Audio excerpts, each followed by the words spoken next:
Voilà, c'est parti. Alors, bienvenue à tous. Petit mot en commençant sur vos évaluations. Donc, le Level Design Documents, donc ça s'est bien passé de façon générale. J'ai vu de super bons documents. Je dirais franchement, de façon générale, je pense pas mal. Tout est bien compris. Il y a des petits commentaires ici et là pour la plupart, là, des petits trucs à améliorer, des petits trucs ici et là, mais dans l'ensemble, vous avez bien compris, bien exécuté. Donc, j'ai vu de super beaux documents. Alors, continuez comme ça. C'est du bon travail. Right? So, donc, les notes sont assez fortes, assez élevées. Je suis très content de façon générale de votre travail. Donc, bel job. Continuez comme ça. Tout va bien. Donc, bon matin à tous. Ce matin, nous allons commencer quelque chose de nouveau. Je voudrais savoir si, je sais que ça fait un petit bout là, à cause des changements d'horaire, etc., là, de vos fameux levels avec ChokePoint. Est-ce qu'il y en a qui ont travaillé là-dessus récemment? Il y en a qui aimeraient le montrer, votre travail? Ouais, je pourrais, moi. Bon, ben vas-y non. Ok, je vais ouvrir Unreal Engine. Parfait. Pas eu le temps pour Benoît. OK. On va donc recommencer à travailler sur ce level-là. Donc, vous allez pouvoir remettre du temps sur le choke point en tant que tel, le design du level en tant que tel, puis on va ajouter des trucs autour de tout ça, des trucs qu'on va apprendre aujourd'hui et la semaine prochaine.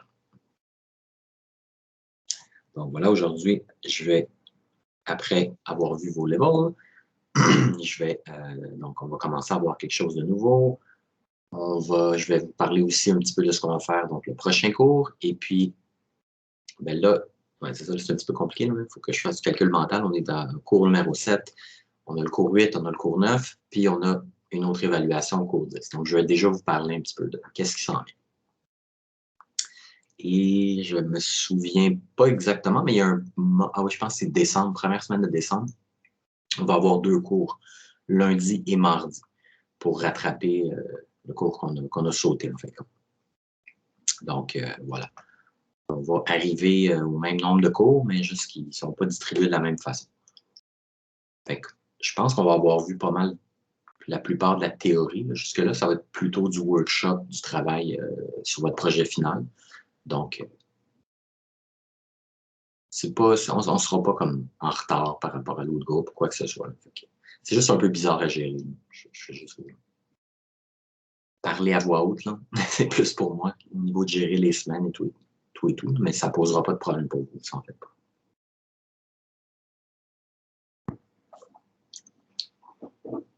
Donc, il y a combien de personnes qui veulent montrer leur niveau ce matin? Levez la main. On commence avec Kevin. Vas-y, Kevin. Ah, donc, il n'y a pas grand monde qui veut montrer leur level à part Kevin. Vas-y.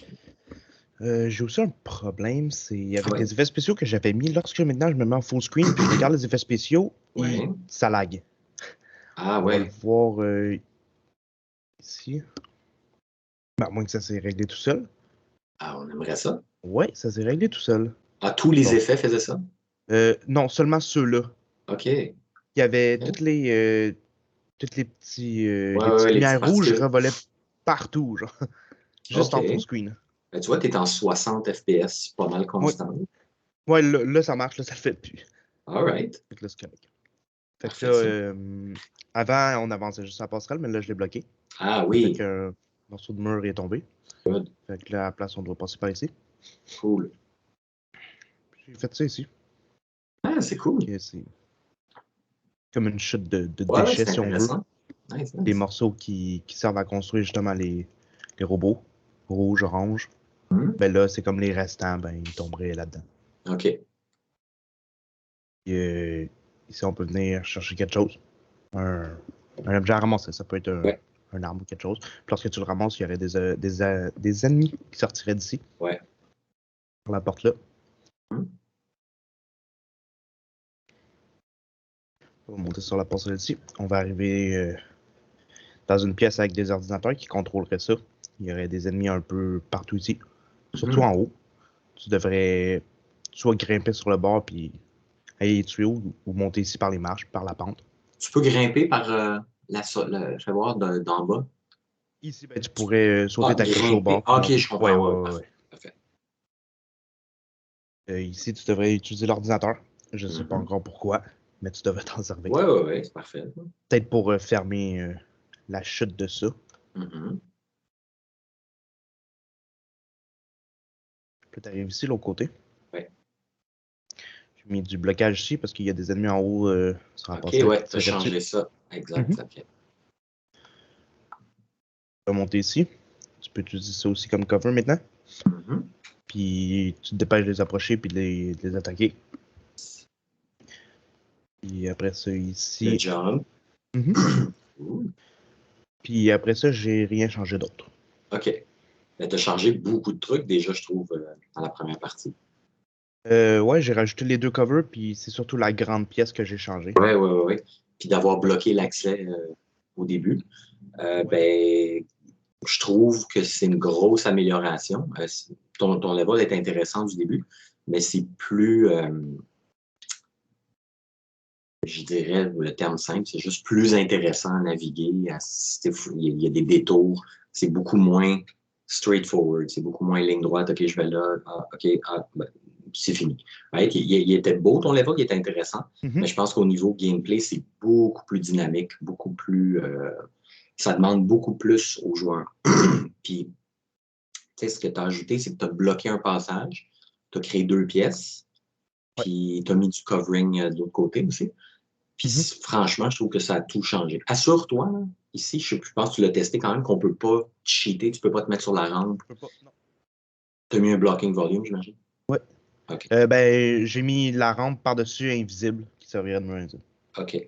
Moi, je te conseillerais, c'est un mini détail, je sais que c'est du blockout, là, mais je mettrais comme ce pan de mur-là, je le mettrais un petit peu plus gros. Parce que, Ok. tu sais, là, moi, j'ai l'impression en tant que joueur que je Ouais. peux aller.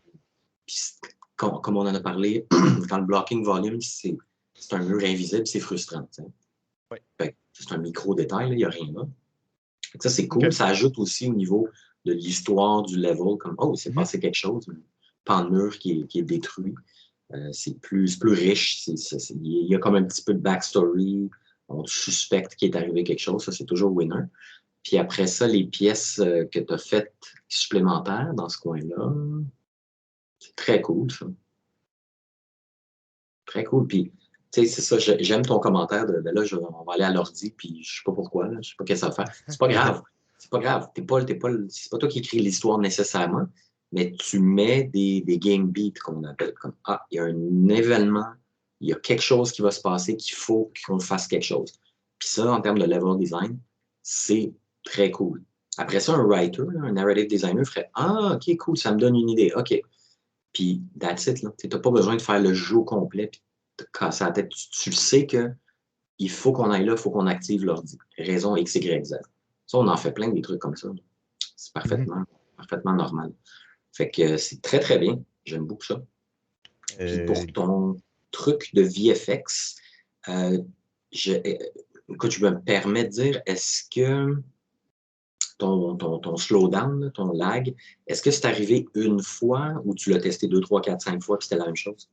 c'est arrivé plusieurs fois. J'ai essayé Plusieurs aussi fois, de hein? reset Unreal. Je suis revenu, ça buguait OK. encore de la même façon.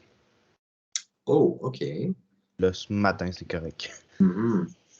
Ouais, je sais que ça peut arriver. Les raisons pourquoi ça arrive sont pas mal multiples. Tu n'as rien changé. C'est exactement le Rien nom. du tout, du tout. Ouais, tu n'en as pas enlevé, tu n'en as pas Non. ajouté. OK. Euh, écoute, ça, c'est un petit peu mystérieux, mais Unreal a des façons mystérieuses Ouais. de bouger les choses. Fait que, Parce je peux que pas te dire, mais il faut juste apprécier quand ça marche, c'est tout. tout était correct. Après ça, j'ai mis cette boîte-là, puis la boîte en haut, puis ça s'est mis à laguer. Ah, ouais. Ouais. OK. OK. Ben, écoute, Puis, c'est replacé. ouais, c'est ça. Pour le pan de mur qui est brisé, je voulais comme essayer de faire. Parce que j'en ai un autre là qui est brisé au plafond. Ouais, Fait ouais, que ouais. j'essaie d'utiliser un peu de la destruction pour faire certaines choses. Mais je sais pas pourquoi, c'est quoi l'histoire, mais J'essaie de rester un peu plus dans la destruction. C'est parfait. Oui, tu avais déjà une surface détruite, fait que on peut très bien s'attendre à ce qu'il y en ait d'autres au courant du level, c'est parfait. Ouais, c'est ça ce que dit Samuel, le VFX avec la réflexion sur les matériaux. Écoute, ça peut être vraiment un paquet d'affaires. Ton VFX produit de la lumière. Ouais. Fait que ça, c'est sûr. Il y a peut-être. Celui-là est constant. L'autre, c'est des éclairs qui littéralement, qui commencent et qui arrêtent, hein, je pense. Ça se peut-tu ou c'est constant aussi? Ouais, ouais. C'est des éclairs qui commencent puis qui arrêtent. C'est ça, c'est ça. Euh, Écoute, non, je sais pas. Ben franchement, je sais pas. Je sais que des fois, quand il y en a beaucoup en même temps, ça se met à laguer, ça marche pas. Euh, Après ça, écoute, si ça se met à marcher, on est heureux. C'était ça, je me disais peut-être qu'il y en a beaucoup, puis Ouais, ouais. moi, je sais pas si c'est vraiment la réflexion, parce que j'ai rien touché, puis c'était juste toutes les petites... Ouais, les... mais tu sais, regarde, on dit il y en a beaucoup, il y en a pas tant que ça. Là. Tu sais, genre, j'ai vu des levels, il y en a 10 fois plus. Là. Que, Fait que c'est je pas connais pas trop vraiment les raison. limites, fait. Ouais, c'est ça. Puis après ça, c'est bon dans chaque VFX que toi-même t'as fait, ce qui est excellent. Euh, Peut-être qu'il y a moyen d'aller optimiser un peu, d'aller tweaker pour que ça soit moins gourmand au niveau performance. Euh, Ouais, peut-être juste en mettre moins aussi d'étincelles dans le Peut-être, mais VFX. ouais, ouais, peut-être. Mais c'est plus complexe que ça au niveau. Est-ce que tu Ok. utilises le système Viagara ou particules? Particules. Particules, hein? Dans les deux cas, anyways, puis moi, je suis pas un Je vais spécialiste non vérifier plus, là, aussi, là. mais il y a moyen d'aller les tweaker pour que ça donne à peu près le même effet, puis que comment dire, ça utilise moins de ressources. Ok. Ah, tu vois, Niagara. Ok, Niagara d'abord. Cool, cool, cool. Fait que, ben écoute, ça marche. Mais après ça, c'est ça. Là. On étudiera le VFX un petit peu plus tard là, Mhm. pour voir ça, mais déjà de le voir en tant que tel, c'est très cool. Puis que tu les aies fait toi-même, c'est excellent. Ouais. Fait que, good job. Très, très bon. J'aime beaucoup ça. J'ai aussi mis mes buildings là-bas un peu plus visibles, parce qu'avant, OK, je ouais, suis sûr ouais, que ouais. personne l'avait remarqué. C'est vrai. Je les avais Fait pas que là, remarqués. juste mis une grosse lumière qui reflète tout ça. Mhm, mhm. Ah, OK, attends. Va vers les buildings. Ça, c'est nouveau aussi. Donc, est-ce ils émettaient de la lumière? Non, parce que j'ai rajouté une grosse lumière là, juste ici. Ah, OK, je comprends, je comprends. Mais les petits, les fenêtres, là, c'est de l'émissible? Euh, oui, oui, oui, ça en est, je pense. OK, donc ça, c'est des. Attends, fais voir. Clique sur C'est ton genre matériau. ça, disons. C'est le Ah, même OK, genre. c'est un matériau qui a de l'émissible. OK, OK, OK. Donc, ça, c'est très, très friendly au niveau de la performance. OK. Fait que je ne m'inquiéterais pas plus qu'il faut avec ça. OK, mais c'est une belle touche, c'est nice. Effectivement, je n'avais pas remarqué, mais ils sont beaucoup plus visibles. Ouais, avant, on voyait juste les lumières. Si j'enlève ça, on voyait ça comme ça. Mhm.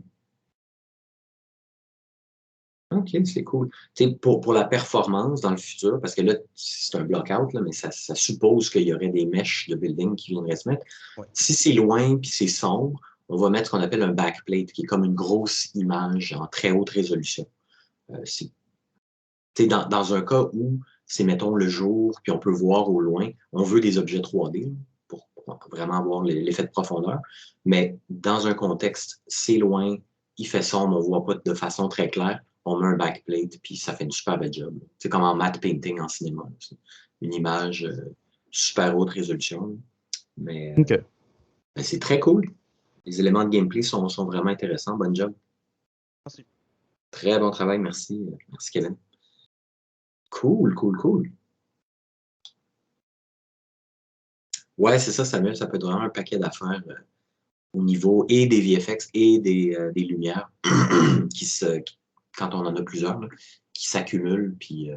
Mais c'est bizarre quand quelque chose crée un problème de performance puis que ça se règle tout seul. Là. Ça arrive, là. OK, mais c'est bizarre. Donc, ben, c'est parfait. Merci beaucoup, Kevin. Est-ce qu'on a un ou une autre volontaire pour nous montrer son level? Là, je sais que ça date, là. Il y en a qui n'ont peut-être pas touché depuis un bout, là. Mais si ce n'est pas le cas, ben, on va enchaîner. Oh, Frédéric. Vas-y, Frédéric. Ouais, ça fait un petit bout que j'ai pas travaillé dessus, mais Ah, ah. je vais vous le montrer pareil.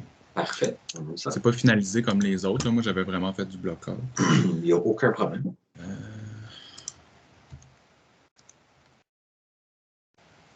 Partager mon écran.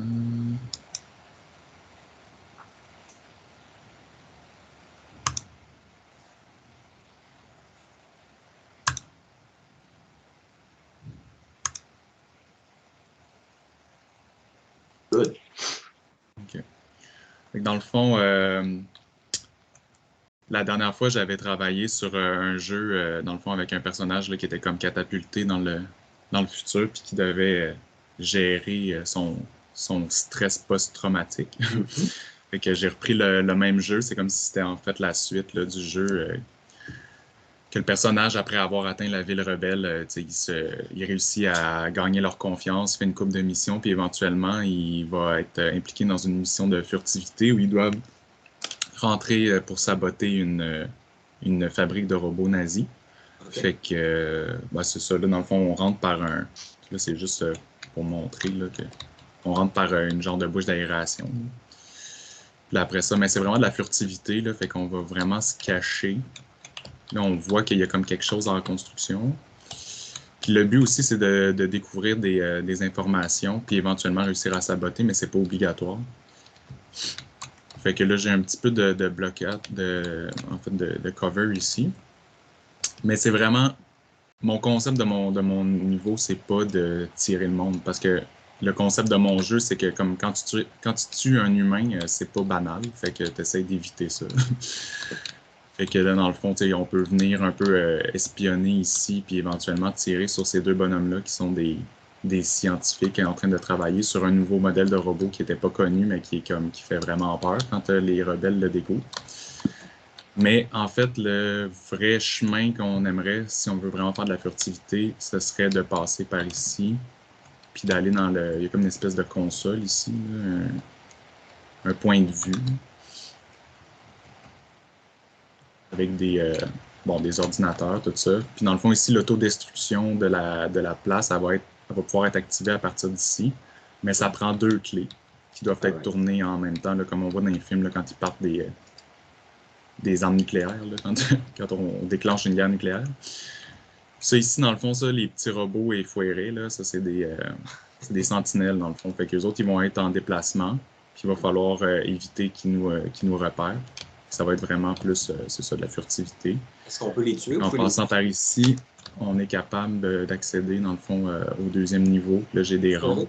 Il faut les éviter à tout prix, ou est-ce qu'on peut les tuer? On pourrait les tuer, mais si on tire, en fait, sur les scientifiques, ben là, les robots, ils le voient, puis là, on est dans marde. Mais si on réussit à se débarrasser des sentinelles sans qu'une autre sentinelle nous voie faire, on peut passer. Parfait. Le but, éventuellement, c'est de se rendre à cette porte-là. Puis, tu sais, j'ai mis... dans le fond, je me suis inspiré un peu dans Jurassic Park, là, quand ils disent, genre, suivez les tuyaux puis les câbles qui sont au plafond. Là. Fait que, tu sais, à partir de là, il va y avoir des fils puis des tuyaux. Puis, il va y avoir une cinématique en rentrant qui va montrer comme, on s'en va vers la porte qui est là. Puis là, j'ai pas encore fait l'autre pièce qui va être de l'autre côté, mais dans le fond, ça va être comme un genre de petit laboratoire dans lequel il va y avoir le boss du tableau, qui est en fait un allié là, des rebelles qui a été capturé, puis qui est en train, dans le fond, d'être transformé en cyborg, là, parce que dans le fond, pour reprendre l'idée que les nazis ils aimaient bien utiliser les corps des gens pour faire pour leurs propres intérêts, là, mais qui vont utiliser, dans le fond, le corps d'un traître qui était un ancien nazi qui a donné des informations aux rebelles pour faire un cyborg. Fait que là, les personnages sont à la recherche de ce personnage-là, qui est un de leurs alliés qui est disparu. Fait qu'ils vont être un peu traumatisés. Puis en même temps, on va comme comprendre à quel point que, sont dégueulasses, les nazis. Fait qu'éventuellement, il faut essayer d'aller trouver... Il y a une des 2 clés pour l'autodestruction qui va être cachée ici, puis une des 2 clés qui va être sur un des scientifiques. Fait que ça va être de réussir à réunir les 2 clés pour pouvoir se revenir à la console puis faire sauter la place. Fait que, c'est pas mal ça. OK. Puis quand tu as dit qu'il faut tourner les 2 clés en même temps, comme les trucs nucléaires, c'est le même joueur ou il y a un NPC qui débarque, qui vous aide? Ou... Ouais, en fait, ce que j'ai oublié de mentionner, c'est que c'est comme un genre de commando là, qui rentre là-dedans. Fait que ton personnage n'est même pas tout seul. Là. Ton personnage, ils sont genre 2-3. Fait qu'il y a des NPC. C'est un single player avec... OK, parfait. C'est ça. C'est comme dans le fond, ils se joignent à une mission là, de commando de rebelles. Là. Fait que ça va être comme 2-3 personnes, plus le fameux chien. Puis que le chien, dans le fond, on se rend compte à quel point il est incongru dans cette situation-là, voir que tu amènes un chien genre dans une affaire de furtivité. Mais en fait, c'est qu'on va commencer à comprendre que peut-être que le chien il est dans la tête du personnage principal, puis que c'est Oh, pas un nice. vrai chien, puis que personne en fait en fait mention. Personne ne le voit, d'autres Personne ne le que... voit, personne n'en parle. C'est comme tu le prends pour acquis qu'il est là, mais c'est ça. Là, dans le fond, c'est sur le plan narratif aussi, c'est une façon de commencer à comprendre que peut-être que c'est un délire, le chien, puis peut-être que tout est un délire, en fait. Ouais, ouais, ouais. Puis est-ce qu'au niveau des mécaniques de jeu, le companion AI, tu penses à, mettons, le chien en l'occurrence, tu aurais des commandes pour dire genre reste là, bouge pas. Oui, oui, Je fais. exactement. OK, Ouais, cool. exact. Ah, Puis je ça va verrai être ça. des commandes très subtiles, là, tu sais. Mhm. Ça sera pas genre Hey, le chien reste, parce que là, les autres, ils vont dire Voyons, c'est quoi son problème, tu sais. Ouais, ouais, ouais. Si jamais le chien, il est pas vrai. Fait que c'est juste comme des petits mouvements de main, Ah, des ah. petits mouvements de tête, des OK, petits c'est cool. sifflements en bas, tu sais, juste comme, fait que là, le monde, il ne catch pas nécessairement que le gars, il a son chien avec lui. Mhm. C'est ça, c'est pour semer le doute, en fait, dans l'esprit du joueur, à savoir c'est quoi qui se passe en réalité. Mhm. Ben écoute, c'est super intéressant. Tu as appliqué plein de principes de level design. Donc, à savoir, très près de l'entrée du level, tu peux retourner. Là.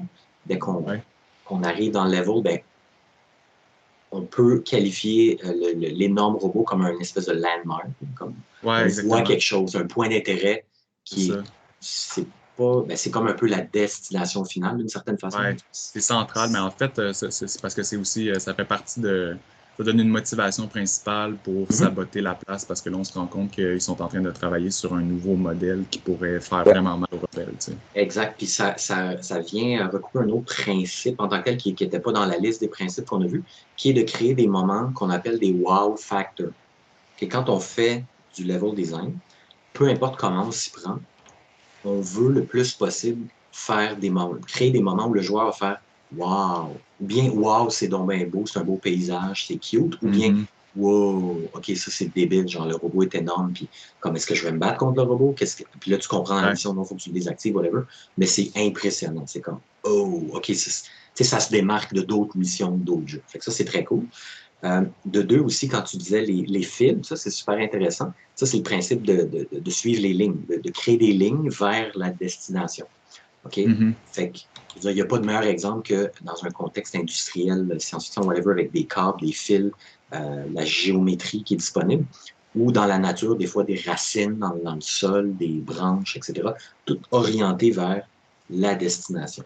Fait que ça, c'est très cool. Ouais, c'est ça. J'ai essayé aussi d'utiliser les passerelles pour faire comme des genres de lignes de fuite, mais c'est pas évident Mhm. parce que, en même temps, dans un contexte industriel, c'est pas super organique, là. J'essaie, Ouais, d'essayer ouais, de ouais, faire des ouais. choses carrées, mais Exact. en même temps, c'est ça, là, j'essayais de trouver des lignes. C'est pour ça aussi que j'ai mis des câbles. Mais c'est parfait, c'est une très bonne technique. On va tout utiliser les techniques qui sont disponibles, puis selon l'environnement, il y en a qui marchent plus que d'autres. Ça marche parfaitement. Des câbles, des tuyaux, des passerelles, n'importe quoi. Même des props, des objets, on va juste les orienter. Puis, tu sais, ça doit être Mhm. subtil. Là. Puis là, dans le cas où, en ce moment, c'est du blockout, fait qu'on voit rien que le tuyau au plafond, mais avec tous les matériaux, toutes les textures, ça va se fondre bien plus dans l'environnement. Fait que ça va vraiment blender, comme on dit, ça va fonctionner. Mhm. Sinon, au niveau de la mécanique furtivité, comment tu as designé le level, je trouve ça très intéressant, c'est très cool.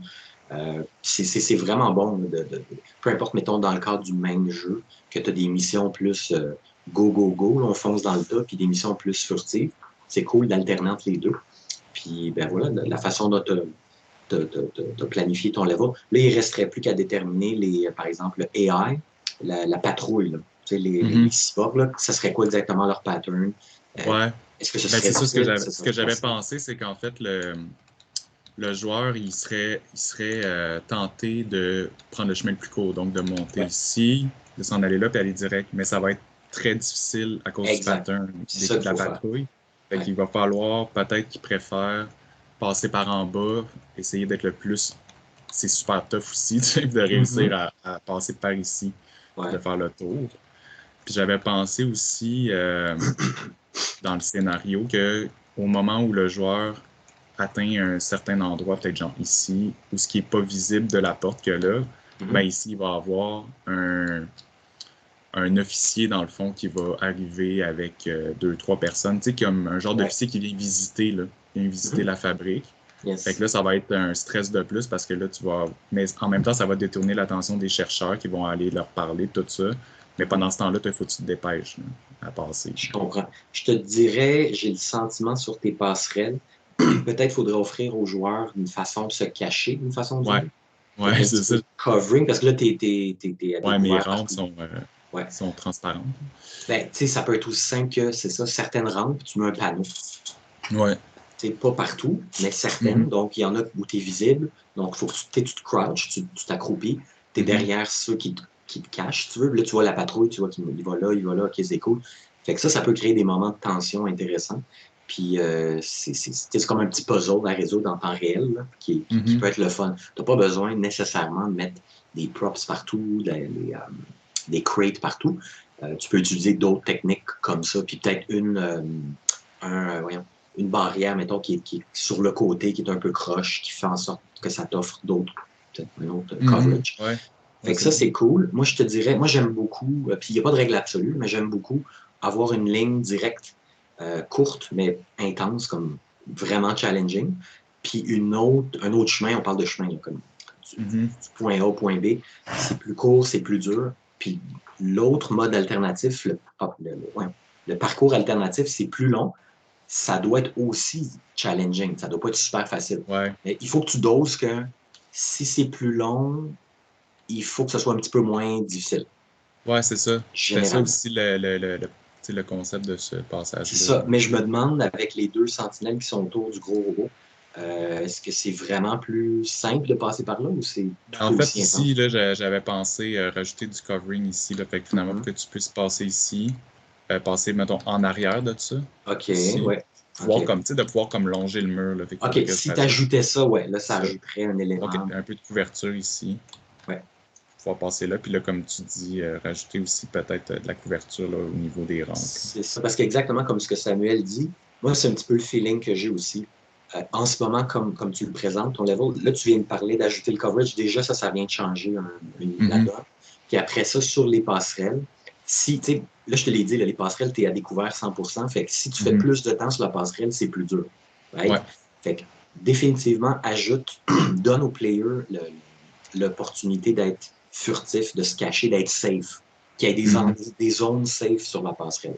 Parce qu'en ce moment, là, c'est comme. Moi, j'aurais l'impression que je voudrais courir au plus vite sur la passerelle. Ouais, vraiment. C'est comme zone rouge, là. C'est comme ça va être Ouais, ouais, tough. ouais. Ouais. Puis, tu sais, au niveau sonore aussi, j'avais pensé que, dans le fond, là, les chercheurs ici, là, c'est comme des genres d'ingénieurs, là, fait qu'ils seraient en Mhm. train de travailler aussi. Fait que, tu sais, il y aurait de la flamèche, puis il y aurait du Ouais, bruit, là. ouais. Fait que, tu sais, au niveau sonore, tu peux quand même pas te sentir trop tout Ah, je nu à la comprends. vue de. Je comprends. Ouais. Mais c'est vrai que visuellement, ouais, il va falloir que je rajoute des trucs. Ouais. Mais sinon, super intéressant comme level. Juste deux, trois petites affaires à ajouter au niveau du gameplay, mais au niveau du level design en tant que tel, j'aime beaucoup. Moi, j'adore la furtivité, là, les levels. Dans peu importe le type de jeu, j'adore l'infiltration. C'est juste de le faire pour que ce soit pas trop facile non plus, qu'il y ait une grosse ligne claire, là, tu vas être complètement bloqué, tu es complètement caché, mais que ce soit évident pour le player de OK, je peux passer de ce spot-ci à ce spot-là. Ouais, c'est Puis ça. Ouais, il faut que ce soit assez évident, puis en même temps, il ne faut pas que ce soit ouais super facile. Fait que c'est pas des si. petits sprints entre Ouais, les exact, covers. exact, exact. Mais très intéressant, j'aime beaucoup ça. Merci. Good job. Parfait, merci à toi, Frédéric. Super. Donc, ben ouais, des levels intéressants, super cool. Parfait. Donc, nous allons continuer. Puis, ben, probablement que la semaine prochaine, ou dans un avenir très proche, vous allez me montrer vos merveilleux levels avec ce qu'on va ajouter aujourd'hui. Donc, aujourd'hui, c'est un élément central du level design. C'est le landscape. Donc, le landscape, c'est de créer un landscape en français, c'est paysage. Okay? Donc, c'est carrément le paysage. Le landscape, c'est notre base. OK? Puis je vous dis ça, même si on fait des levels intérieurs, oui, il y a des levels qui sont, comme Frédéric vient de nous montrer, c'est 100% à l'intérieur. Parfait. Il y en a, ça en prend. Mais généralement, là, en moins, OK, on peut aller chercher des exceptions, là. Mais je vais vous dire, même si on est dans l'espace, là, on va utiliser des landscapes. On va les utiliser d'une certaine façon, et des moyens créatifs. Là. Je sais que je vous ai fait faire de la science-fiction, ne vous en faites pas. On va commencer à faire le landscape. Vous allez l'appliquer, vous allez l'essayer, puis on va l'intégrer dans le level que vous avez fait. Fait que là, je sais peut-être, comme Frédéric, ben là, il y a moyen de faire ça de façon très simple. Okay? Frédéric et Kevin, dans les deux cas, ont fait des trucs très, très circonscrits, là, très intérieurs. Mais nous, ce qu'on peut faire, pour vous faire pratiquer pour le fun, vous créez un landscape, c'est à l'extérieur. Puis dans votre level qui est à l'intérieur, vous pouvez faire des fenêtres, des gros panneaux, on voit à l'extérieur. Imaginez que c'est une base spatiale. Et puis on est sur peut-être une planète alien avec des trucs très exotiques. Ou peut-être la Terre dans le futur, ou peut-être Mars, ou whatever. Okay? Fait que c'est totalement possible dans le cadre du travail qu'on fait de l'intégrer. Mais anyways, nous, on est là pour voir le landscape, donc le sculpting, et les matériaux. Le foliage, on va le voir la semaine prochaine, mais aujourd'hui, à la fin du cours, je vous donne un lien pour un tutoriel qui est intéressant, si ça vous dit, puis si ça vous amuse, puis vous voulez le voir un petit peu avant le temps. Il y a beaucoup, beaucoup de tutoriels, évidemment, sur YouTube. Moi, je vous en donne un qui est très court, très simple, puis qui va vous montrer les bases, et vous allez pouvoir partir de là. Donc, nous, ce qu'on va faire ce matin, c'est le landscape et les matériaux. Okay, on va se concentrer là-dessus. Donc, avant de commencer, il y a deux façons de procéder. Dans l'industrie, on utilise, quand je dis on, c'est tout le monde, Studio Indie à AAA, on utilise des tiers parties, c'est-à-dire un logiciel, des petits logiciels. Je dis petits, mais il y en a qui sont très intenses. Donc, le plus vieux, je dirais, celui que moi j'ai appris à l'école quand j'étais à votre place, puis que j'utilise encore aujourd'hui, s'appelle World Machine. Vous avez Gaia. Il y a une version gratuite en passant de Gaia. Il y a des restrictions, mais vous pouvez l'utiliser gratuitement. Fait je vais peut-être vous le montrer le prochain cours. J'ai appris qu'il y avait une version gratuite intéressante hier. Donc, il y a Gaia, World Machine. Ah, Unity, Samuel est là. Est-ce qu'il est bon, Samuel, ou tu l'aimes pas?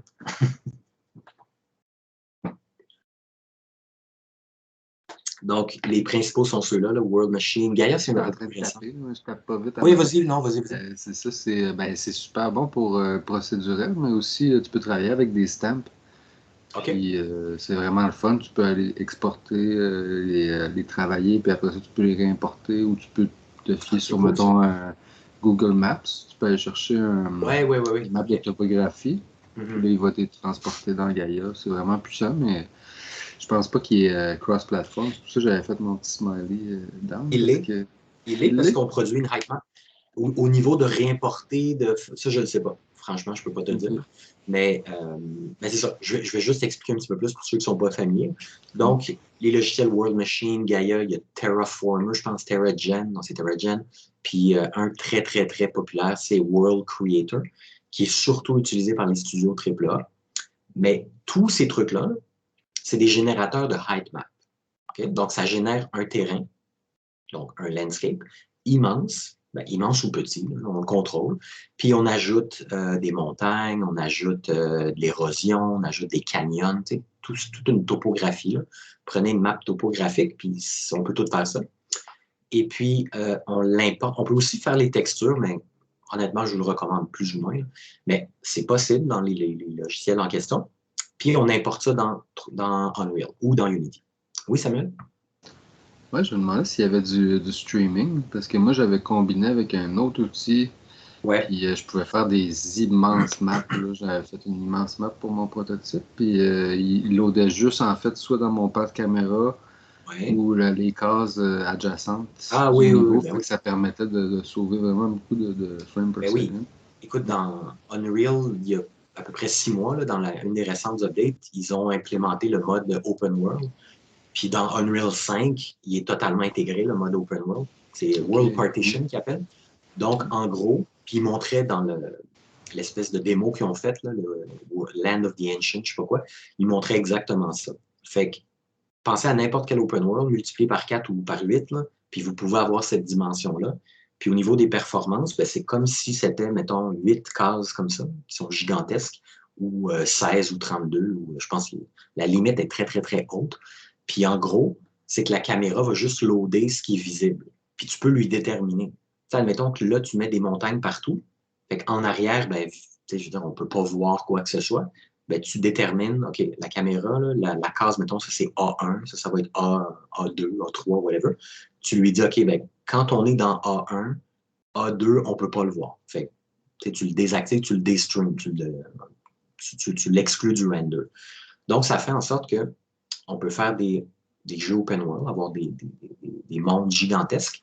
Puis c'est pas juste un monde gigantesque que l'engin a de la misère à générer puis à rendre à la caméra.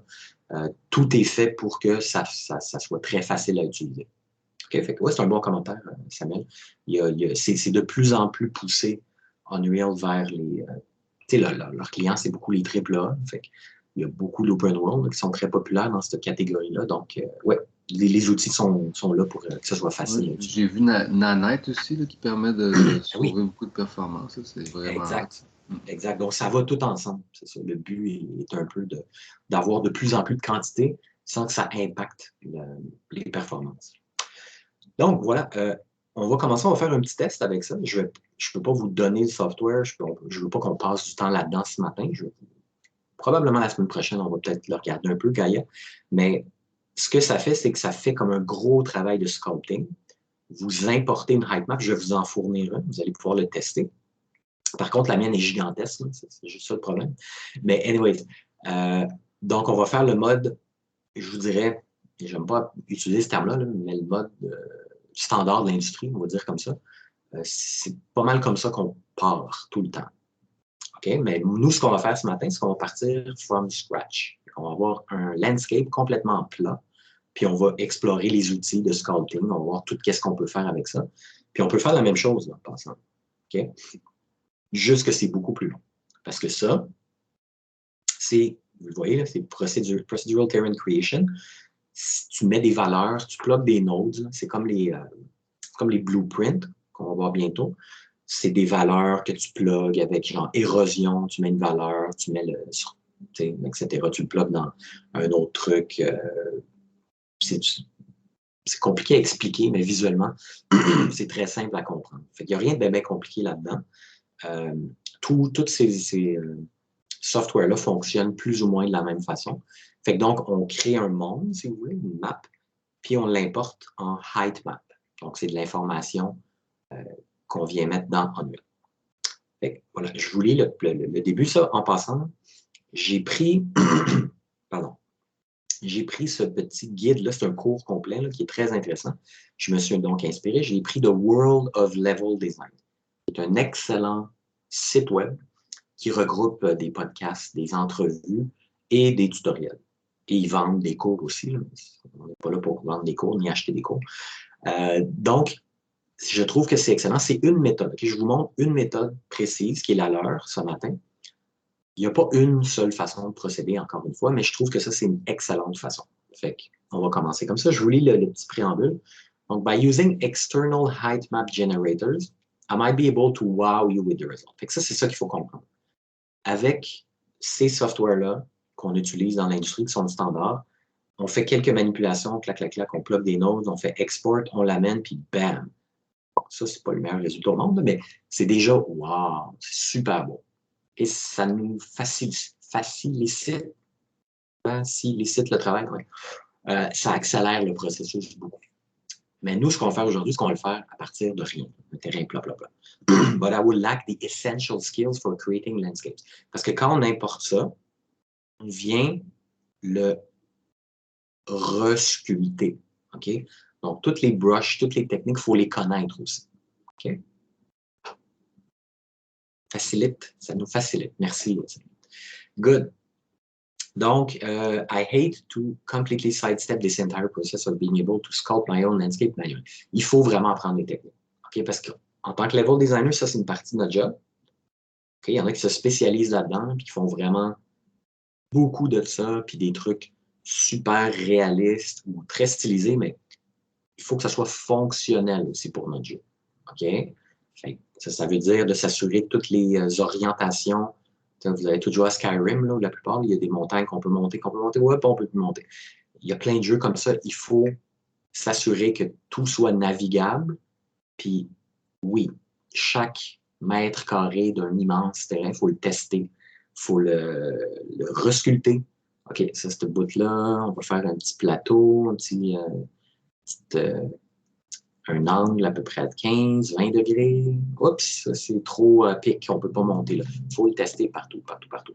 Fait que, toutes les zones navigables où on va se déplacer, il faut que ce soit fonctionnel. OK? Fait que c'est la base, c'est vraiment la base de pas mal tous les univers digitaux, là, tous les jeux. Donc, in the end, you should know and use both. Exactement. Ça, je suis 100% d'accord. OK? Il faut qu'on ait ça, il faut qu'on ait la base. Fait que nous, dans le cadre du cours, on voit la base. Je ne sais pas en deuxième cours, en deuxième session, s'il y a un focus là-dessus. Moi, si je l'enseignais, je le ferais. On définitivement regarderait Gaïa un petit peu plus en profondeur, mais c'est pas bien grave. Oui, Samuel?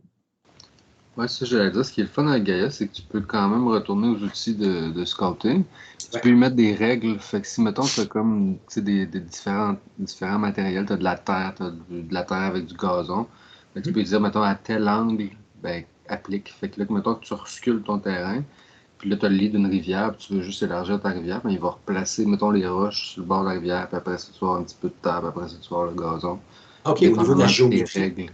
Ouais, les règles d'angle ou de hauteur, par exemple. Okay. Si, mettons, tu peux dire à telle hauteur, ben, je veux commencer à avoir de la neige avec un dégradé. OK, au niveau des matériaux, tu parles. Ouais, exact, c'est ça. Ouais, fait qu'il réapplique puis il remappe selon ton sculptage. Ouais. Tu sais comment ça s'appelle, ce phénomène-là? Ça s'appelle un auto-material. Dans Unreal, on ne le verra pas aujourd'hui parce que c'est un petit peu plus avancé, mais ça, c'est génial. C'est pas très compliqué. On le crée dans le master material de Landscape. Puis, tu lui détermines une hauteur sur l'axe des Z, puis tu lui dis à telle hauteur, ça va être tel matériau. S'il est à tel angle, ça va être tel autre matériau. Puis, tu mets automatiquement, tu importes ta map, par exemple, puis bam, ça le met sur les montagnes, tu vas avoir de la roche. Sur le sol, tant que l'angle n'est pas plus que, mettons, 30 degrés, ça va être du gazon. Puis dès que l'angle est un petit peu plus, ça va mettre de la roche ou ça va mettre de la neige à une certaine hauteur. Ça, c'est génial. Ça, c'est une technique un petit peu plus avancée qui, tu vois, je vais l'explorer, Gaïa, certainement. Mais dans Unreal, il faut le faire manuellement. Puis une fois que c'est fait, après ça, exactement comme tu dis, tu resculptes, puis ça se change en temps réel, ce qui est vraiment, vraiment cool. Fait que voilà, avançons. External height map generators are great once you know how to sculpt and landscape size work in Unreal Engine 4. But jumping to World Machine, TerraGen, World Creator, or any other generator will only hinder your ability to learn, to create and fix problems. L'important, c'est ça, c'est d'être capable de fixer des problèmes. Parce que ce soit des problèmes ou d'ajuster ce qu'on a déjà. Tu sais, si vous avez ça ici, puis là, votre lead level designer, il dit OK, check, on va faire comme une petite vallée, là, on va creuser dans la montagne, puis il va y avoir un donjon ici, n'importe quoi, une base, whatever. Bien, il faut être capable de l'ajuster puis correctement. OK, fait qu'on va regarder les outils ce matin. Donc, nous allons ouvrir notre engin. En fait, OK, avant de faire ça, je vais mettre les ressources sur Teams, ça va être bien plus simple. Donc, Général, Files, je vais créer un dossier. Ce sera pas long. Donc, aujourd'hui, c'est classe 7 Landscape Tools. Okay, donc, il y a un nouveau dossier. Puis, dans le nouveau dossier, je mets une height map. Et puis, dans notre dossier général, je vais mettre le guide. Comme ça, vous pouvez suivre en même temps si ça vous tente. Donc, je résume. Donc, dans notre fichier général, Files, vous avez maintenant classe 7 Level Design. Ça, c'est le PDF, le guide. Et puis, dans le dossier classe 7 Landscape Tools, vous avez une height map. OK? Donc, on va commencer. Justement, on va commencer avec la height map. Donc, moi, je vais venir mettre ça de côté ici. J'ai déjà l'engin d'ouvert. OK? Fait que prenez... vous pouvez prendre le level sur lequel vous travaillez, le choke point. On va aller à l'extérieur. Vous pouvez prendre un nouveau level juste pour faire un test. Là. Ça ne pose aucun problème. Fait que vous voyez, c'est un level test là, avec lequel on a déjà travaillé. Donc, là, on va commencer à parler des modes. OK? Nous, jusqu'ici, depuis le début, on utilise le mode, je dirais, standard. Le terme exact, c'est select. Ce n'est pas vraiment le mode select. On va l'appeler mode standard. Mode par défaut, c'est On sélectionne des trucs, puis on les bouge. Puis c'est ça, c'est notre mode éditeur de base. Les autres modes qu'on a, on a déjà utilisé le brush editing quand on a vu le blockout et les brushes donc qu'on mettait custom. Et là, on va aller dans le mode custom, le mode landscape. OK? Dès que j'appuie sur le mode landscape, on voit une espèce de canevas, une espèce de preview, en fait. OK? Vous voyez, là, c'est ça que je générerais. Donc, les options sont assez simples. On a ou bien Create New, ou bien Import from File. Ça, c'est pour le height map. On va le faire dans 2 petites minutes. Mais en premier, on va parler des fonctions de base. Donc, Create New. Enable Edit Layers. Ça, prenez juste l'habitude, faites juste activer-le tout le temps. 100%, chaque fois, il faut l'activer. OK? C'est une nouvelle fonction, c'est génial. Honnêtement, on ne s'en servira pas tout de suite, là, mais prenez la bonne habitude de toujours activer ça. Donc, Enable Edit Layers, clic. OK? Matériaux, faites-vous-en pas. On va le créer après. Après ça, on peut faire quelque chose de gigantesque. Vous voyez, je vais même augmenter ma vitesse pour être capable de la mettre au max. OK, c'est absolument immense déjà. Vous voyez le 16 de mon joueur, là, à peu près. Ça va être gigantesque. OK, donc on ne va pas aller à 255 tout de suite. 7 par 7, ben, vous voyez que c'est tout petit. Okay, c'est généralement pas assez. Je ne sais pas pourquoi il y a encore du 7 par 7, c'est microscopique. 15 par 15, c'est déjà petit. 31 par 31, tout ça, ça peut faire un level, je dirais, intérieur très raisonnable. Ensuite,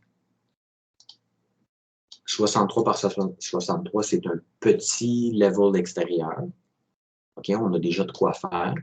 Par défaut, il nous donne 64 par 64, 127, etc. OK, fait que ça commence à être plus. Donc, 63 par 63, c'est bon, là, déjà, pour commencer. Fait qu'on peut y aller avec ça. Number of components. Ben, vous voyez, les components, c'est les quads ici. Donc, si je passe de 8 à 16, vous voyez, ça prend de l'expansion. J'en ai 8 de plus par 8 de plus, donc j'en ai 16 en tout. Oui, attends, il y a une question. Oui, Émeric. Dans un niveau qui se passe dans l'espace, dans un vaisseau spatial, où est-ce qu'il y aurait de la place pour un landscape? Oui, bien là, dans ce cas précis-là, ce que tu vas faire, c'est que tu vas faire un landscape. Ben, il y a un étudiant de l'autre groupe qui a fait quelque chose de très créatif. Il a fait une espèce de dôme, une espèce de dôme artificiel avec un panneau vitré. Puis à l'intérieur de ça, il y avait un landscape. Et puis, il y avait comme. C'est très. On le voit très bien en science-fiction. Ça se peut très bien. Donc, c'était la façon la plus logique de faire ça.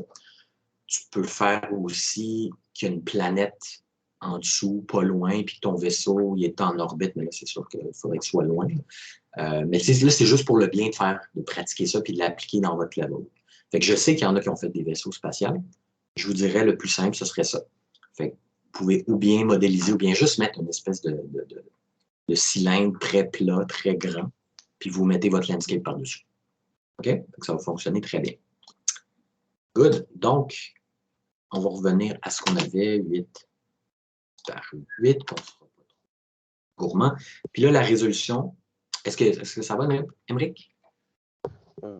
Oui, j'imagine.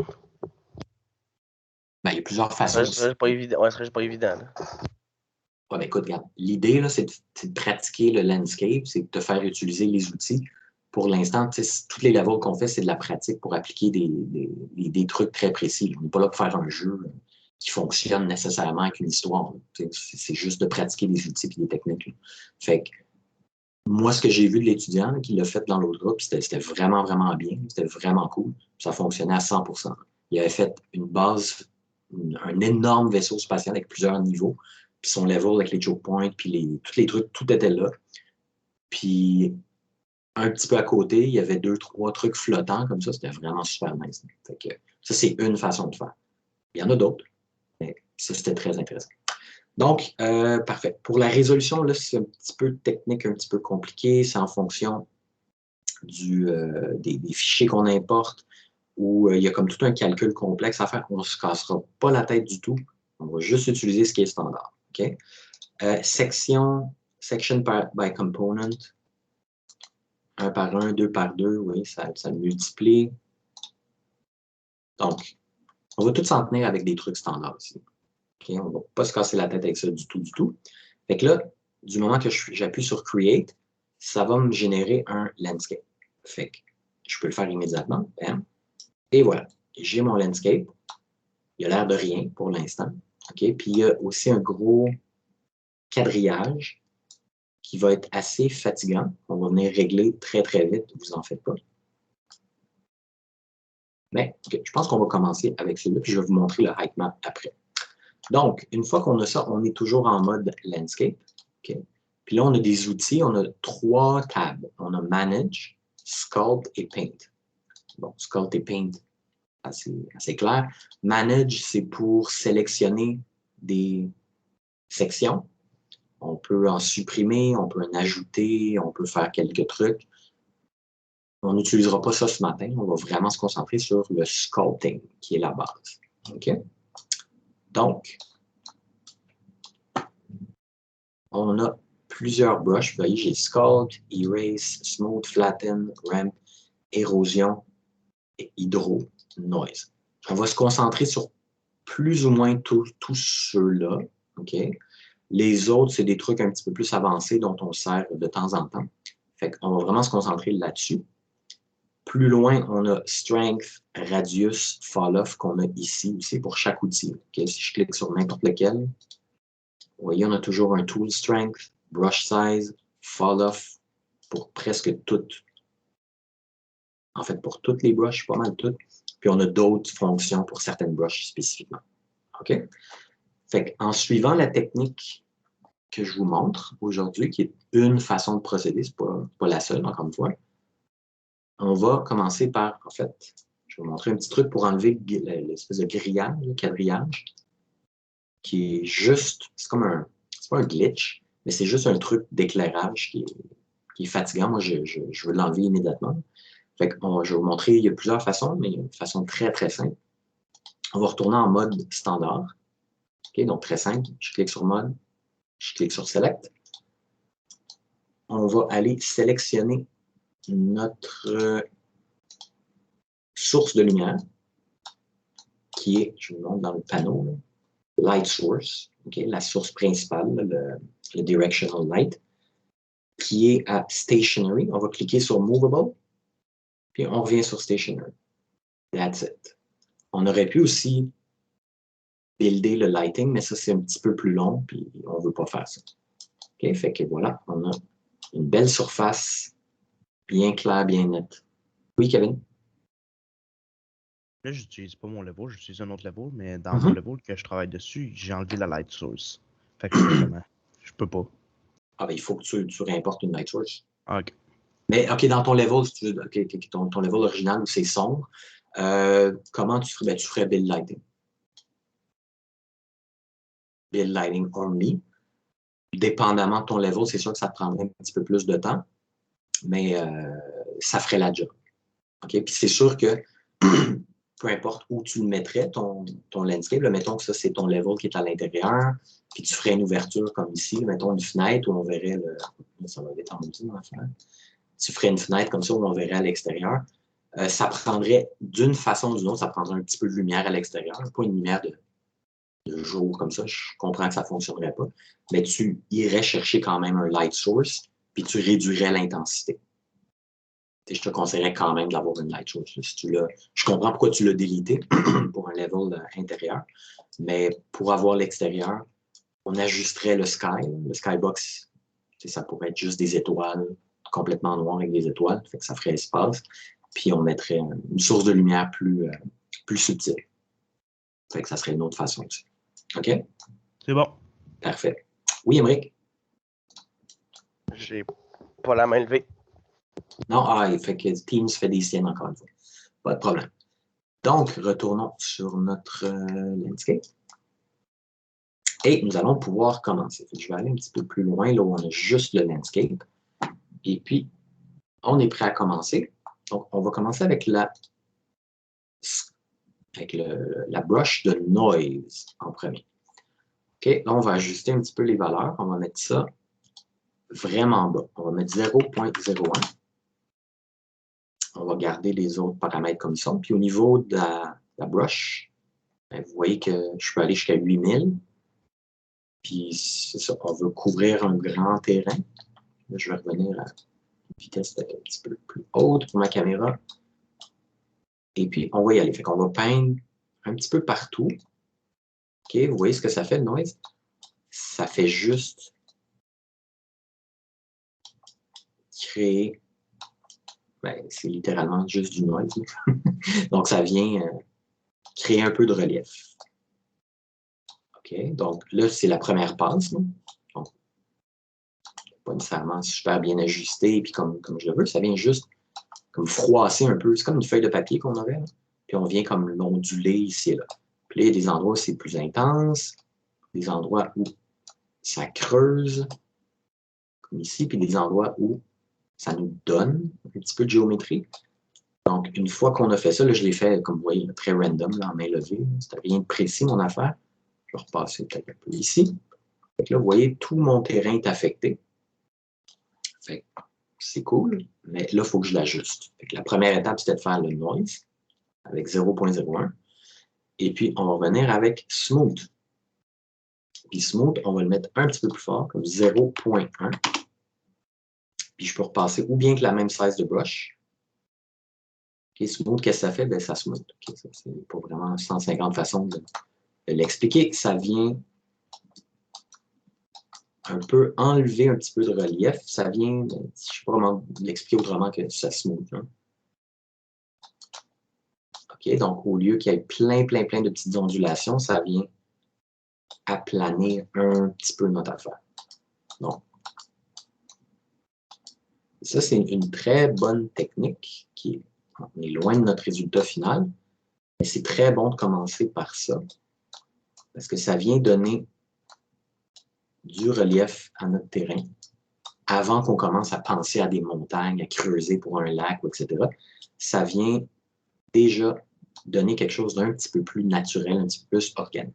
Fait que c'est très important de tester ce qu'on fait. Fait que là, j'ai fait, si vous voulez, ma première passe.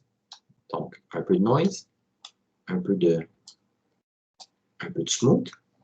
Et puis, ce que je vais faire, je vais venir le tester immédiatement. Fait que je me remets en mode select. Puis, on va, admettons, enlever ce mur-là, ou le déplacer. Puis, mon joueur est là.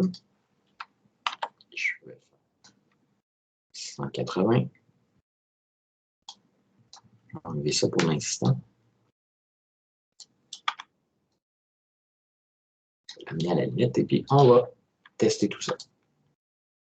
Je n'ai pas besoin, évidemment, de parcourir tout le terrain, mais c'est juste voir qu'est-ce que ça donne visuellement du point de vue du joueur. Fait que, déjà, c'est cool.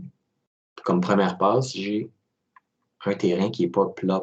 J'ai déjà quelque chose avec lequel je peux travailler. Puis évidemment, ce n'est pas des grosses inclinaisons, là, fait que tout est navigable, tout est beau. Puis vous voyez, mon tiling n'a pas bougé. Tout est clean, tout va être, le matériau va s'appliquer comme il faut. Tout est beau, parfait. On retourne sur le landscape. On est ici dans mode landscape, encore une fois. Et puis, on va continuer notre travail. Donc, avant d'aller plus loin, on va changer le mode d'affichage de lit, parce que là, on voit le damier, c'est bien fun, mais il y a certains petits détails qu'on ne peut pas bien voir. Fait qu'on va aller à Lighting Only. Raccourci clavier Alt 6. Et puis, ça nous permet de voir pas mal plus de détails de relief. Et là, j'ai pas mal tout bien smoothé. C'est cool, mais vous voyez, laissez-moi réduire la broche. Vous voyez qu'il y a des petites affaires, des petites imperfections ici et là, des petites lignes. Bon, là, c'est rien de majeur. Là. Mais on peut venir avec l'outil de smooth, toujours. On peut venir resmoother certaines parties. Il y a des spots, généralement, où c'est plus évident. Il n'y a rien de majeur. Mais anyways, en lighting only, ça va nous permettre de voir des petits trucs comme ça, un peu pixelisés. C'est assez subtil, je ne sais pas si vous le voyez bien. Là, vous en avez peut-être des plus évidents. Mais c'est un mode qui est très intéressant pour le sculpting. On voit pas mal plus ce qu'on fait. OK, donc, je peux même appuyer sur G pour désactiver la grille, l'espèce de grillage. Donc, je vais smoother des spots. J'essaie d'en trouver un qui est peut-être un petit peu plus intense. On va en avoir là, dans le futur avec d'autres brushes qu'on va utiliser. Mais très bon de sculpter, de faire plusieurs étapes avec ce mode-là. Donc, lighting only. Okay, fait qu'on voit, je dirais, toutes les imperfections sur les surfaces. Tout ça, fait que voilà. Parfait. On peut smoother certaines sections. Et là, on va passer, je dirais, au plat principal. Parce que ce qu'on veut dans la plupart des cas, dans bien des cas, c'est d'avoir des montagnes, d'avoir du vrai relief. Fait que, on va utiliser une combinaison de brush, mais on va commencer avec le sculpt. Et puis, au niveau de la strength, je pense qu'on va rester à 0.1. Et puis, on va agrandir notre brush, 4000, je dirais. Plus que ça, 5-6000. Là, je vais faire quelque chose sans référence. Là, je le fais juste à main levée. Fait que le sculpt brush, c'est littéralement comme si vous aviez de la glaise, puis il vous ajoute la géométrie. OK? Puis, si je tiens mon left click, là, puis je bouge ma souris, il va aller au maximum. OK? Il y a une limite. Il y a une limite de hauteur qui est quand même franchement très haute. Donc, je vais continuer, juste pour vous le montrer. On continue. Vous voyez, je tourne avec ma souris. Et voilà, j'ai atteint la limite. On ne peut pas aller plus haut que ça. Mais comme vous voyez, c'est déjà vraiment, vraiment haut. Okay, c'est même un peu ridiculement haut. Mais juste pour vous montrer la limite. Donc, quand vous atteignez la limite, ben, c'est ça. On arrive avec quelque chose de flat parce que c'est comme le plafond. C'est comme on atteint le top. Right? Fait qu'évidemment, attendez pas nécessairement de vous rendre là. Fait que je vais faire CTRL-Z, CTRL-Z, CTRL-Z. Idéalement, des montagnes, quand on les sculpte manuellement comme ça, on va suivre des références. Okay? Dans le futur, là, je vais vous encourager à suivre des références. Puis on n'a pas besoin de les suivre à la lettre, mais de s'inspirer un peu du genre de formation rocheuse qu'on a. Oui, Pamela? Je voulais savoir, en fait, s'il y a une limite qui est quand même haute, mais qui est basse comme ça, c'est parce que le plane qu'on a est au centre de la sphère. Est-ce qu'on peut la descendre, cette plane-là, puis rendre la montagne encore plus haute? Écoute, je te dirais que non. Peu importe comment on la déplace, la limite, on peut dépasser cette limite-là.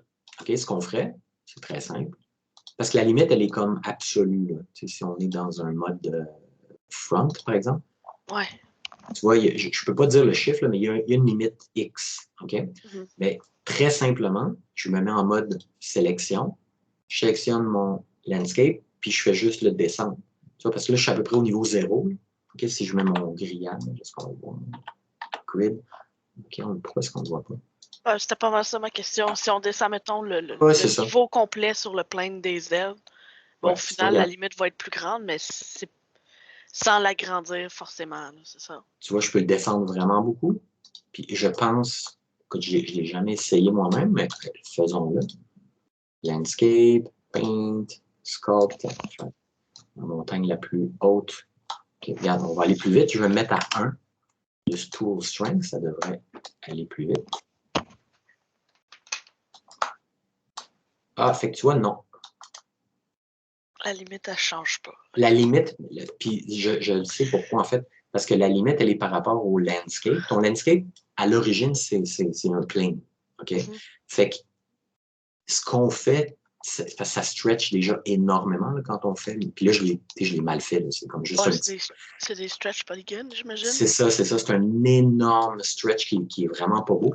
Fait qu'en faisant ça, c'est un peu problématique. Il faudrait que j'amène la chaîne de montagne progressivement, puis on peut aller jusque-là. Mais il nous donne une limite parce que, je veux dire, on stretch.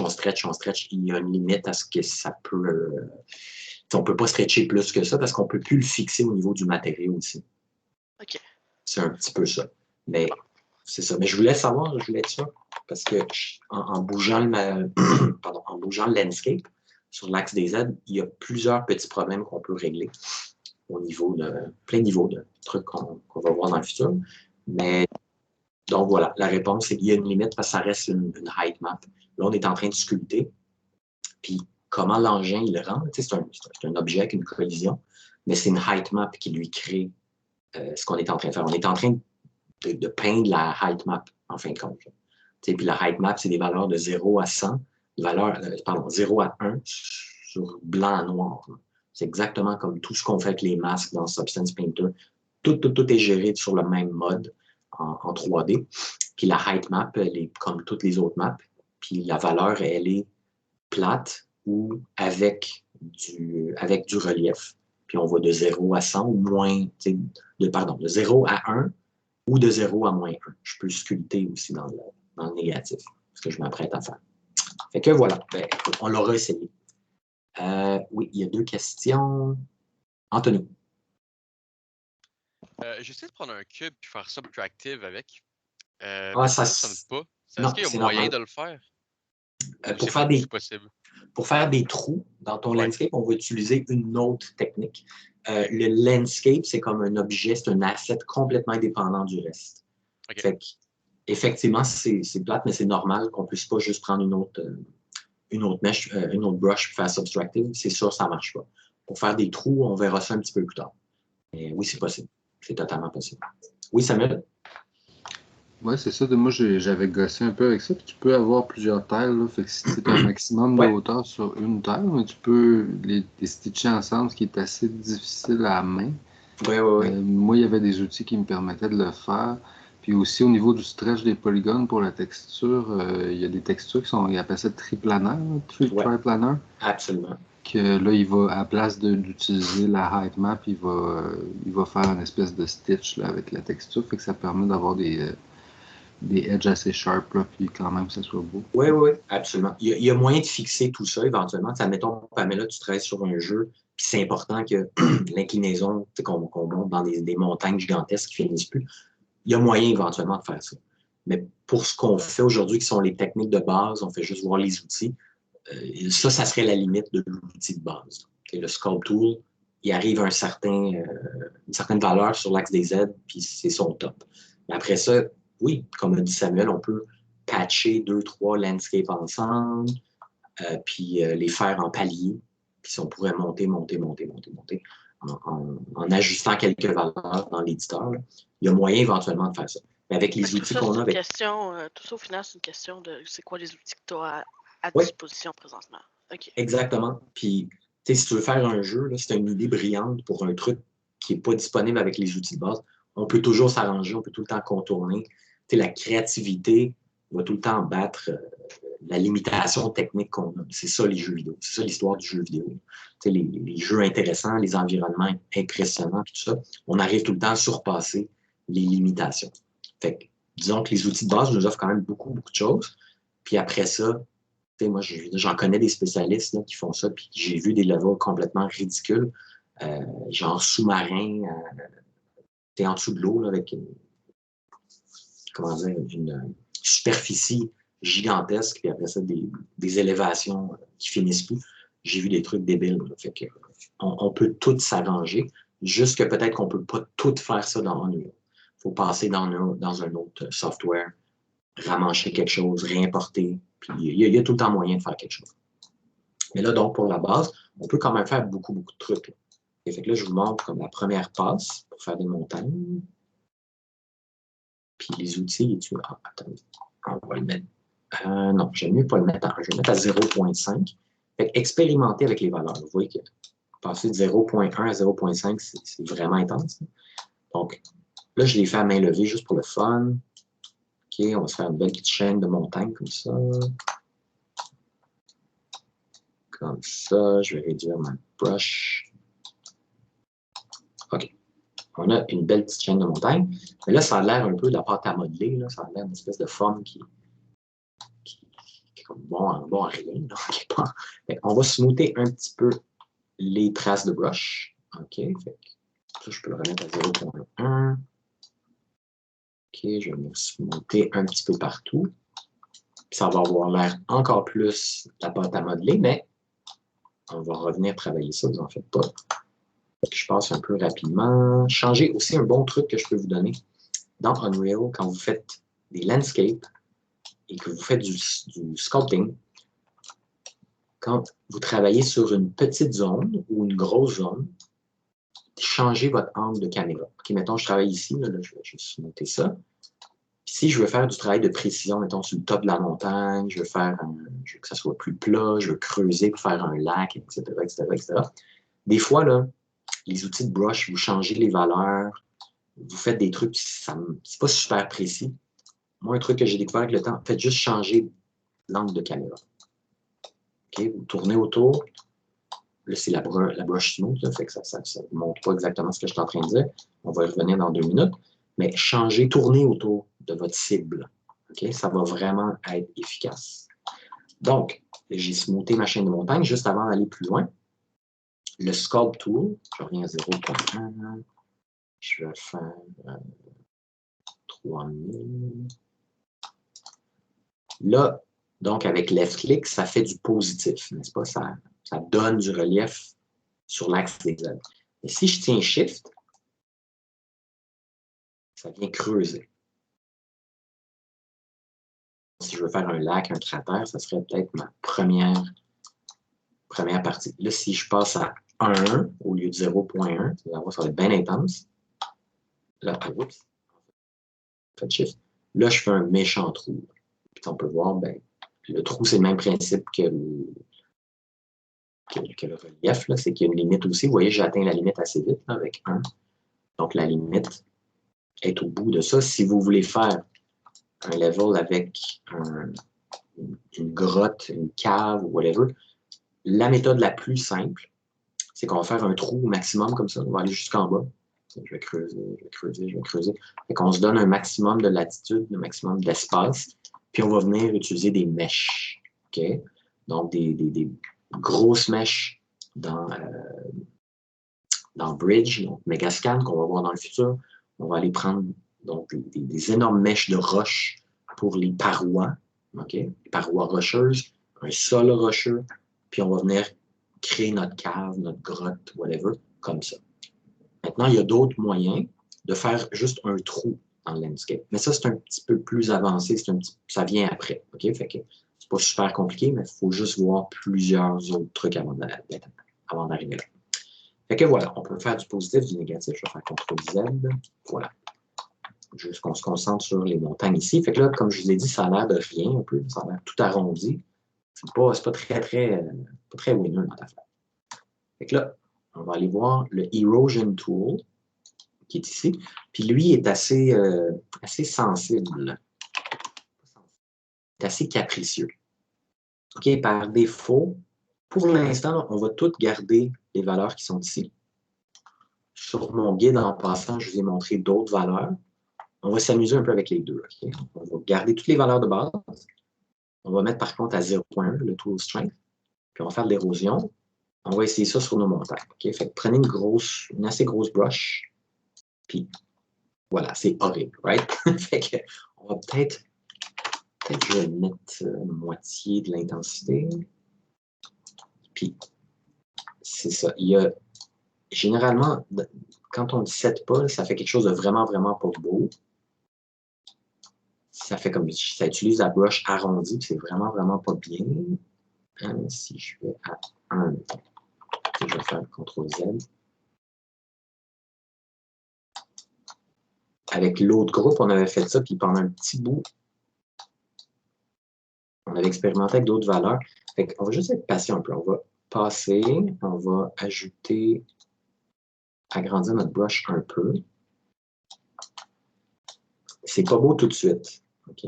Mais c'est une des brushes les plus cool quand on arrive à avoir les bonnes valeurs puis à faire quelque chose d'intéressant, comme par exemple, là, je vais suivre les valeurs que j'avais utilisées, donc threshold 110.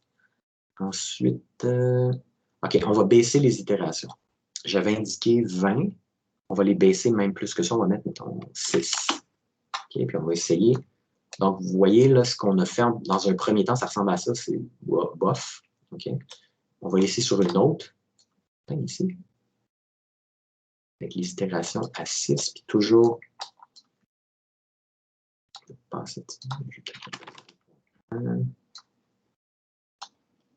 6, c'est peut-être pas beaucoup. Je vais mettre à 10. Pas super fort, mais même si ça prenait plus de temps, c'est pas très grave. Fait que ce que ça fait l'érosion, bien, ça fait de l'érosion. Puis ça nous permet... OK, je pense que c'est un petit peu moins pire. Je pense que ça a peut-être une valeur intéressante ici. Donc, le but, ben, c'est de créer des cimes aux montagnes, okay, des rims en anglais. Puis, tout ça, évidemment, on va venir l'ajuster. Ça ne va pas nécessairement rester comme ça, mais ça va avoir l'air d'un petit peu plus de montagne. On peut faire aussi dans le désert des dunes, par exemple, avec cet outil-là. Tu sais, ça vient créer un peu, ça vient creuser un peu. Je pense que le nom dit tout, c'est de l'érosion. Okay? Fait que sur les montagnes, on aime ça. Sur tout ce qui est... Puis vous voyez, quand les premiers traits, c'est vraiment pas beau. On voit comme tous les spots de la brush. N'ayez pas peur de repasser. Puis après ça, on va resmoother certains spots. Tournez autour de votre cible, encore une fois. Et ça vient creuser vraiment, ça fait comme les pans des falaises. C'est vraiment pas pire. Puis on peut, honnêtement, c'est vraiment, vraiment capricieux un peu comme outil, là. Mais expérimentez, amusez-vous avec ça. Faites les tests jusqu'à temps de bien comprendre qu'est-ce que font chacune des valeurs. Noise scale, on peut peut-être le diviser en deux. On va essayer ici. Il est comme plus subtil. Je pense que je l'aime mieux comme ça. Puis si c'est pas assez fort, aller à 0.3 par exemple. Puis des fois, oups, ça c'est peut-être un petit peu trop fort. C'est pas si pire. Puis là, vous en faites pas pour les espèces de traces de brush qui sont pas bien nice. On va régler ça. On peut. Oh, 8000, c'est peut-être beaucoup.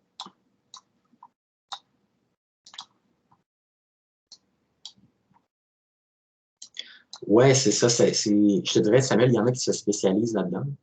Puis il y en a qui sont vraiment, vraiment des experts. Puis qui a été, je dirais, on peut aller tailler, là. Puis comme un bijoutier, d'aller tailler un diamant. Là. Puis là, vous voyez, j'ai comme. Ça pixelise assez rapidement.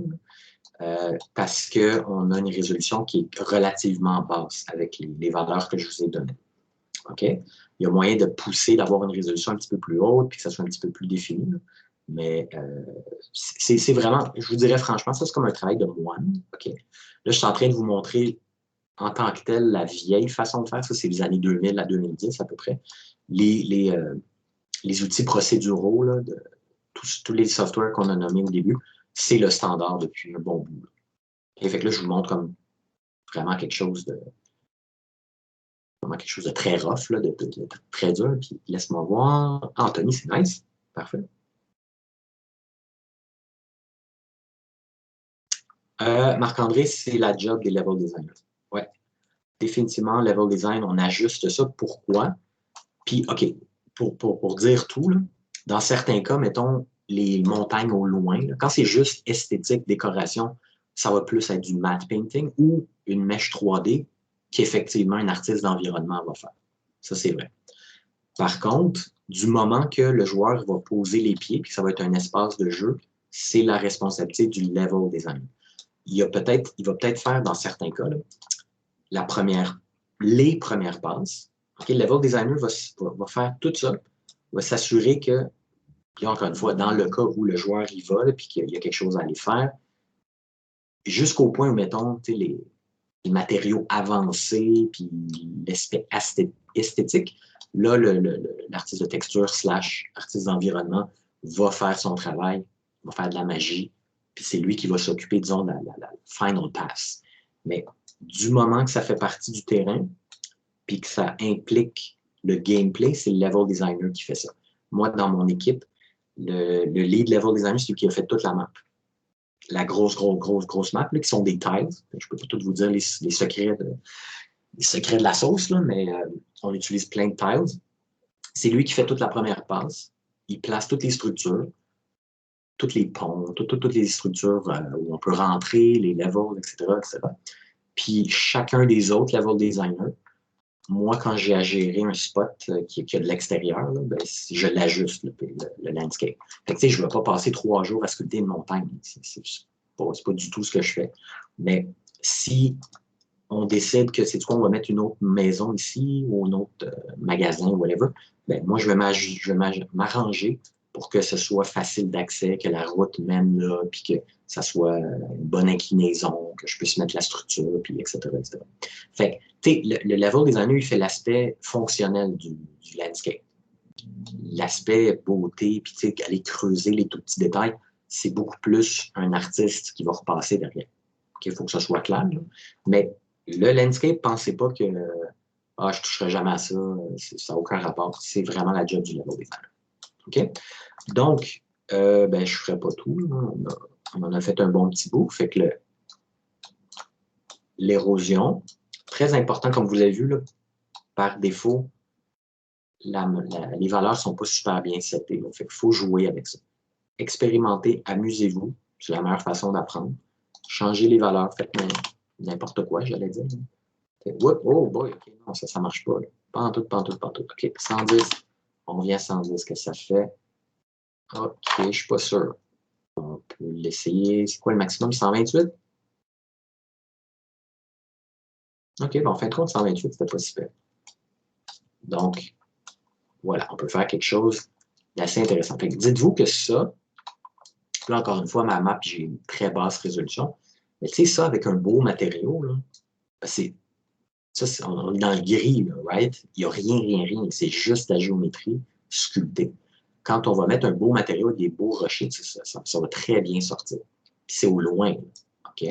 C'est sûr que si c'est un espace jouable, si j'amenais mon joueur ici, il ne veut pas, OK. C'est pas grave. Ou à cette distance-là, ça va passer très bien. Là, encore une fois, avec un matériau qui a de l'allure, ça va très bien sortir. OK? Donc, on a fait l'érosion. Et puis, je vous montre quelques autres brushes. Donc, une qui est, je dirais, magique, c'est Flatten et Ramp. OK? Avec ces deux-là, puis évidemment, Erase, vous comprenez, Erase, qu'est-ce que c'est une brush Erase? Ça erase tout ce qui a été fait, puis ça nous ramène la surface originale. OK? Fait c'est pas pire. C'est une bonne brush aussi à utiliser. Et si je ne suis pas content de ce que j'ai fait ici, je peux revenir, même sans faire des CTRL-Z, je peux revenir à ce que j'avais à l'origine. Puis des fois, c'est très utile. Parce qu'on fait des tests, on fait bien des affaires, on teste en jeu, puis c'est quoi? Finalement, on oublie ça, on va avoir un gros level ici. Pas besoin de se casser la tête. OK, erase, bam, c'est fini. Par contre, tu n'as pas erase ici? Quand tu es en landscape, sculpt, à côté de ton sculpt, c'est quoi la brush que tu as? Smooth. Partage ton écran 2 secondes. Tu utilises 4.27, 4.26? 4.26. OK. Moi aussi, il me semble. On va regarder ça. OK. Sculpt, Smooth, Flatten, Ramp. Ouais. OK, c'est bizarre ça. Vraiment. Attends, je parle d'autre bord. Fall off, Smooth, Radius, après ça, tu as Copy, Select, Miroir. OK, tu n'as pas Blueprint. Tu n'as pas Visibility. Laisse-moi voir lequel je suis en train d'utiliser. Je suis pas mal sûr, j'ai 4.26. Blueprint est là. Ouais, non, mais c'est un autre. Tu n'as pas le Blueprint dans la liste. Si tu vas sur Manage. Non, OK. Puis dans Scout. OK, tu vois, c'est vraiment bizarre. Moi, j'utilise 4.26 ce matin. Donc, c'est pas une question de 4.26, 4.27. T'es bien en Landscape Scout. OK. Pourtant, c'est pas un plugin que j'utilise. Laisse-moi regarder 2 secondes. Ouais, tu as comme le UI, on dirait d'une version antérieure. T'es sûr que tu n'as aucune autre version 4.24, 4.25? T'es sûr sur ça?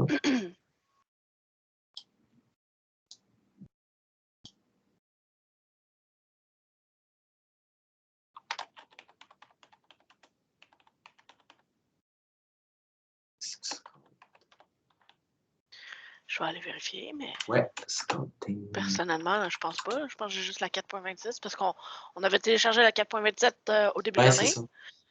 T'en avais pas avant la session, c'est ça que je veux dire. Mais ça fonctionnait pas avec les assets qu'on voulait télécharger. Fait que je l'ai désinstallé et j'ai réinstallé la 4.26. Juste une. OK, attends, va dans librairie. 4.26.2. Ouais, OK, tu as 4.26. OK, fait que c'est pas ça.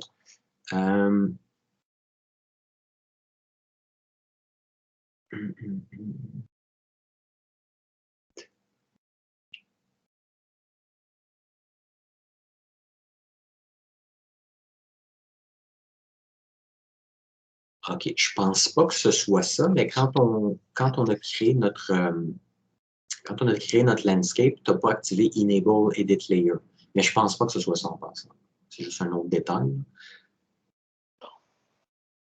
Sinon, fais voir ton panneau. J'ai fermé le menu. Ah oui, OK, ça c'est simple. Non, c'est correct. Attends un petit peu pour ramener ton landscape editor mode, pas dans editor mode, en haut. Active mode toolbar. Voilà. Donc après ça, sculpt. J'avais osé espérer que ça aurait fixé le problème. Ouais, j'aurais aimé ça aussi. Ouais. OK. C'est spécial. Écoute, je vais regarder sur Google qu'est-ce qu'on peut trouver. Je vais chercher de mon bord, c'est Ouais, correct. sur la documentation. Non, parce que c'est un bon outil. Là, puis, c'est pas comme si, tiens, c'est nouveau de 4.27, fait que tu l'as pas. Je vois vraiment pas pourquoi tu Écoute, je sais pas si c'est en lien. Là, parce que moi, j'ai ouvert un document qui était déjà ouvert. Là. Si j'ouvre un nouveau niveau, peut-être que ça va fixer le problème. Je vais essayer ça. OK, ouais. Fais juste ce test-là pour le fun. Mais sinon, tu vois,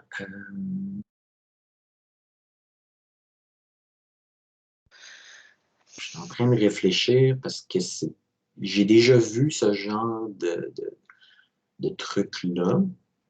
Qu'est-ce que ça peut être? À mon avis, c'est quelque chose de niaiseux, puis c'est sûr qu'on peut aller dans le Editor Preference ou Project Settings. Puis à mon avis, on peut aller juste le réactiver quelque part.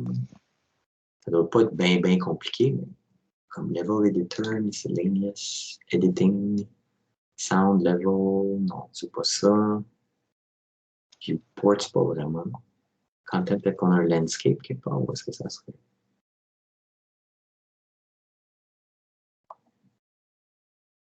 OK, écoute, vite de même, je ne sais pas, mais on va regarder. Mais définitivement, essaye d'ouvrir un nouveau projet blank, puis regarde si tu l'as, parce que je pense, sans me tromper, tout le monde, vous l'avez, le Erase Tool?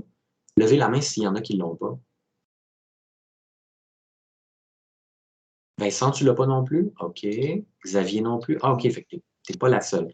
Donc, est-ce que vous avez fait le Edit Layers? Ceux qui ne l'ont pas, le Vincent et Xavier. Est-ce que vous avez ça ici, la section Edit Layers? Attends. Faites juste checker là, vous sélectionnez le mode Landscape. Puis dites-moi juste si vous avez quelque chose d'activé que vous pouvez l'ouvrir, là, si elle est fermée. Normalement, il devrait être là. Peut-être qu'il ne sera pas là. Ça pourrait peut-être m'aiguiller sur la raison. Moi, personnellement, je ne l'ai pas. OK, tu l'as pas. Est-ce que Xavier, tu l'as pas non plus?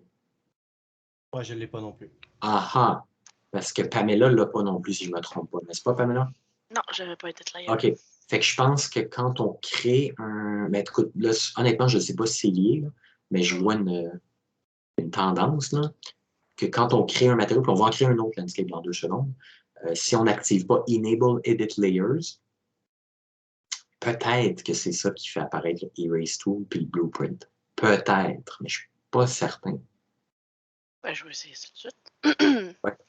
Essaye-le, je vais faire un test. Enable Edit Layer. Tu fais ça, puis tu gardes les mêmes valeurs, là, tu fais juste Create. Bingo. Tu l'as? Ouais, c'est ça. OK, fait que honnêtement, c'est spécial, là. C'est bizarre un peu. Mais Blueprint, je trouve que c'est logique. Je n'ai pas le goût de commencer à expliquer ce que c'est parce que c'est une longue explication. Mais ça, c'est parfaitement logique si on n'a pas l'edit layer, parce que ça, on ne l'a pas. Mais ça, je trouve ça un peu weird. Pour le Eraser, je trouve ça ouais. Ouais, parce qu'il me semble, tu sais, Sculpt, Smooth, Erase, ça va avec. Là. En tout cas. Bon, ben, problème réglé. C'est ça. Parfait. L'edit était pas là. C'est bon. Fait que dans... Ça fait plaisir. Dans 10-15 minutes, on va créer un autre landscape, mesdames et messieurs. Fait qu'on va tout régler ce problème pour tout le monde. Vous en faites pas. OK. Fait que là, je vais vous montrer Flatten, qui est un de mes préférés, qui est un petit peu dur à, comment dire, à bien utiliser au début. Mais Flatten, qu'est-ce que ça fait? Ben, ça flatten, ça aplatit, n'est-ce pas? Fait que j'utilise, tiens, je suis à 0, on va mettre 0.1. Et puis, on peut se mettre en both. Flatten mode, raise, lower, intervalle terrasse. Ben des options. On va garder ça à both. Pour tout de suite. Baisser peut-être la prochaine. Donc, vous voyez, il vient, évidemment, il vient aplatir. Mais ce qui est important de comprendre, c'est que là, vous voyez, je left-click puis je le tiens, mon left-click. Fait que là, comme tout ce que je vais faire va venir remettre au même niveau sur l'axe des Z. Mais si je le pars d'ailleurs, mais là, c'est une autre valeur sur l'axe des Z qui vient de se prendre. Comprenez? Fait que du moment que je clique sur left-click, puis que je le tiens, il prend la valeur des Z, puis il va tout aplatir, sur cette valeur-là. Oui, Kevin? Le tool strength sur le flatten, ça sert juste à affecter les contours. Écoute, on va le mettre à 1, puis je vais repasser sur un autre. Il est comme plus rough, puis tu vois, on a un fall-off, en fait. On a ici le fall-off. Si je le mets à 0.1 ou 0.2, le fall-off, c'est bien, c'est horrible, c'est pas utilisable. Okay? Ouais. Il est vraiment pas fait pour avoir un fall-off. Écoute, même, je le mets à moitié, 0.5. On va checker. Là, il y a peut-être moyen d'aller le smoother, mais c'est pas winner. Je veux dire, on va le garder à 1. Fait qu'au niveau du fall-off, tu vois, il ne gère pas vraiment le fall-off. Il est un peu plus agressif, je dirais, quand on le met à tool strength à 1. Tu vois, bam, je fais un clic, puis il vient vraiment tout mettre d'une shot. Si je me mets à 0.3, je pense, la version par défaut, honnêtement, il est assez intense aussi. Mettons-nous à 0.1. Il est un petit peu plus, tu comprends? Je te dirais que la seule différence, c'est de 0.1 à 1 que je vois là, entre les deux. Pas vraiment de grosse différence. Fait que cet outil-là, c'est à un must absolu en level design parce que ce qu'on fait, bon, là, c'est pas beau ce que j'ai fait, évidemment. Je vais vous montrer un exemple. On ne fera pas ça dans un top de montagne, mais on a plusieurs trucs qu'on peut vouloir faire. Fait que là, si je le fais comme ici, ben, c'est déjà plus ou moins flat. Mais je peux venir comme normaliser ou smoother une surface avec une autre. C'est plus ou moins ça qui arrive ici. Mais ce qui est particulièrement intéressant, c'est en conjoncture avec la ramp. La ramp, elle fonctionne d'une façon très différente, vous allez voir. Je clique là-dessus, je l'active. OK, là, je ne touche à rien pour l'instant. Je fais un clic. J'ai un élément. Je fais un deuxième clic, left click. Donc, vous comprenez, ça me donne le bas et le haut de ma rampe. Là, je peux bouger cette affaire-là. Je peux dire non, c'est bien trop à pic. Fait que je fais ça. Puis là, je fais add ramp. Ben, ça m'a créé une rampe vraiment pas très naturelle. OK. Avec laquelle, là, je l'ai créée, tout est bien. Je vais revenir, par exemple, avec mon flatten. Et je vais baisser un petit peu ma brush. Même pas mal. Et je vais venir chercher ça ici. Puis là, je vais venir flatter. Fait que je vais faire des plateaux avec ça. OK? Ouais, cet outil-là, il est intense. Là. Moi, je l'adore. Le ramp avec le flatten qu'on peut utiliser. Tu vois, je peux mettre une petite touche de flatten ici. Comme ça. Bon, là, c'est plus bien beau. J'ai comme massacré mon affaire. Fait que qu'est-ce que je vais faire? Je peux faire un petit peu de smooth. Bon, là, ça a l'air c'est très, très, très curvy. OK, mais je peux venir rendre ça un petit peu plus naturel si j'ai besoin. Parce que, tu sais, je veux pas nécessairement, je veux que ça soit un petit peu plus organique, là. Fait que, là, honnêtement, ma rampe est plus bien belle. Là. Fait que, qu'est-ce que je fais? Ben, je peux venir la fixer avec un petit peu de sculpt.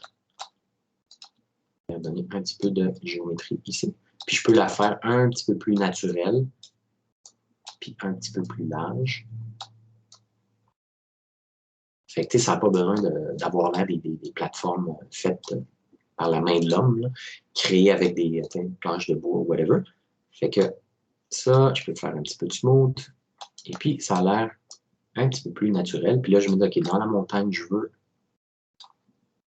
qu'on utilise un petit peu plus ça. Fait que je viens. Voilà, là, je peux mettre des mèches, des murs, je peux avoir un temple ou whatever. Et le fait que je flatten tout ça va venir me permettre d'avoir l'espace nécessaire. Fait que flatten, vous voyez, les bords sont peut-être un petit peu raides, un petit peu peu réalistes. Je peux venir faire plusieurs choses. Je vais dire, OK, je vais venir mettre un petit peu d'érosion ici. Et pour ça a l'air un petit peu falaise. Bon, ça creuse. Des fois, avec certaines inclinaisons au niveau de l'axe des Z, c'est déjà étiré un peu les polygones. Fait qu'en passant avec une brush, c'est plus bien beau. Puis de très proche, c'est vraiment pas super nice, mais on peut venir ajuster ça avec ou bien l'érosion, ou bien smooth. Combinaison des deux. Voilà. La game, okay, c'est beaucoup de passer d'une brush à l'autre. On commence, vous avez vu, la technique, disons l'approche que je vous ai montrée ce matin. On met du noise un peu partout. Après ça, on smooth un petit peu. Après ça, avec le sculpt, on vient faire vraiment le gros relief. Après ça, avec l'érosion, on vient creuser les parois. Pas creuser, mais ciseler, si je pourrais dire. Et après ça, ben, on s'amuse avec flatten, erase, je vous l'ai montré ici. Flatten, les ramps, on revient avec le sculpt, avec le smooth, avec l'érosion. Fait que c'est vraiment, vraiment de passer de une à l'autre. Okay, vous n'allez pas comme rester très longtemps avec une brush. Puis là, moi, je vous encourage à passer du temps avec flatten.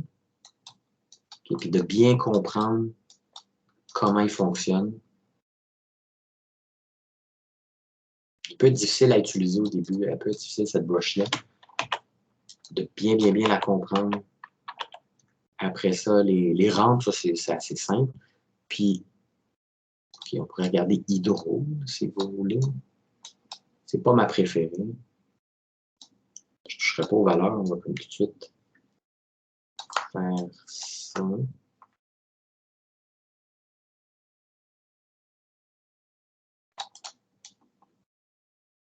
Ouais. Moyen d'ajuster tout ça, puis de faire... Tu sais, ça ne va pas vraiment créer des rivières, quoi que ce soit. C'est de l'érosion. Non, c'est pas de l'érosion. L'hydro, c'est supposé d'être... Ouais, c'est de l'hydro-érosion. Je l'utilise vraiment jamais. Personnellement, je l'aime pas. Ouais, mais tu vois ce que ça fait? Moi, honnêtement, peut-être qu'il y a moyen d'ajuster les valeurs puis que ça devient génial. Moi, j'ai beaucoup expérimenté. J'ai jamais vraiment aimé cette brush-là. Peut-être que vous allez expérimenter, vous allez l'adorer. Tant mieux. Moi, j'essaie de l'éviter le plus possible. J'utilise érosion qui me donne un résultat comme ça. Après ça, sculpt, smooth, etc., etc.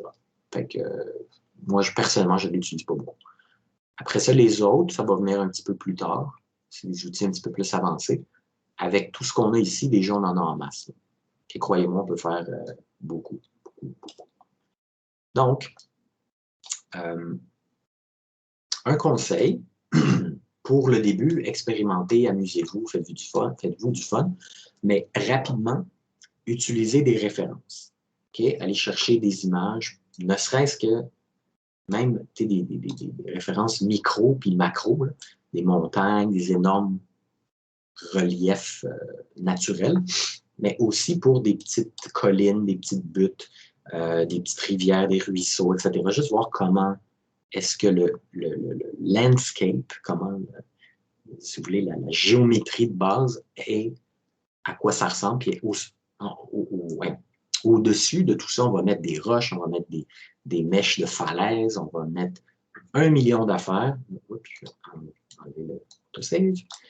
Et puis, donne-moi juste 2 secondes, parce que je l'ai réglé hier. Donc, je peux vous montrer, là, si votre autosave il est comme trop agressif. Là. OK, il s'est remis, le maudit. Parce que je l'avais mis à 30 minutes, parce qu'il est bien trop rushant. Donc, c'est là, c'est défaut. Yes. OK, donc si votre autosave fait comme moi, puis mon autosave, il prend beaucoup de temps, là. Fait qu'au lieu de le mettre à 10 minutes, ce qui est complètement ridicule, mettez-le à 20 ou 30 minutes, puis tout est bon. Moi, je le mets à 30 minutes parce que je sauvegarde très régulièrement. Okay? Si vous oubliez, mettez-le à 20 minutes, 15 minutes, ça devrait être bon. Good.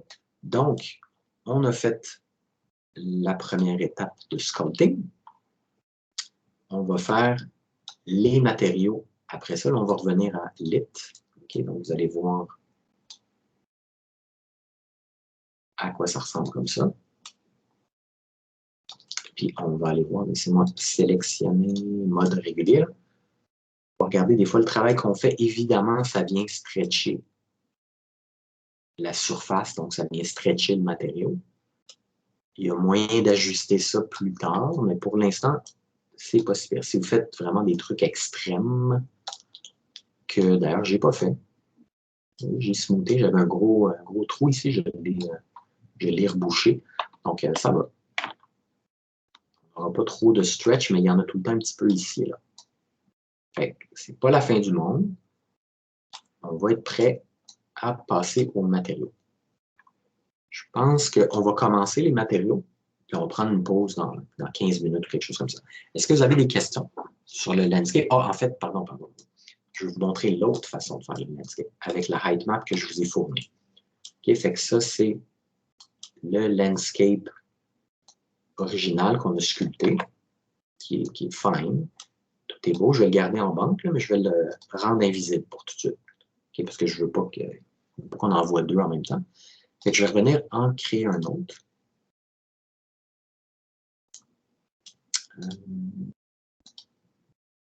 Je pense qu'il ne me laissera pas en créer un autre. Non, il ne me laissera pas. Mais c'est pas grave, je vais utiliser l'autre que je vais vous montrer.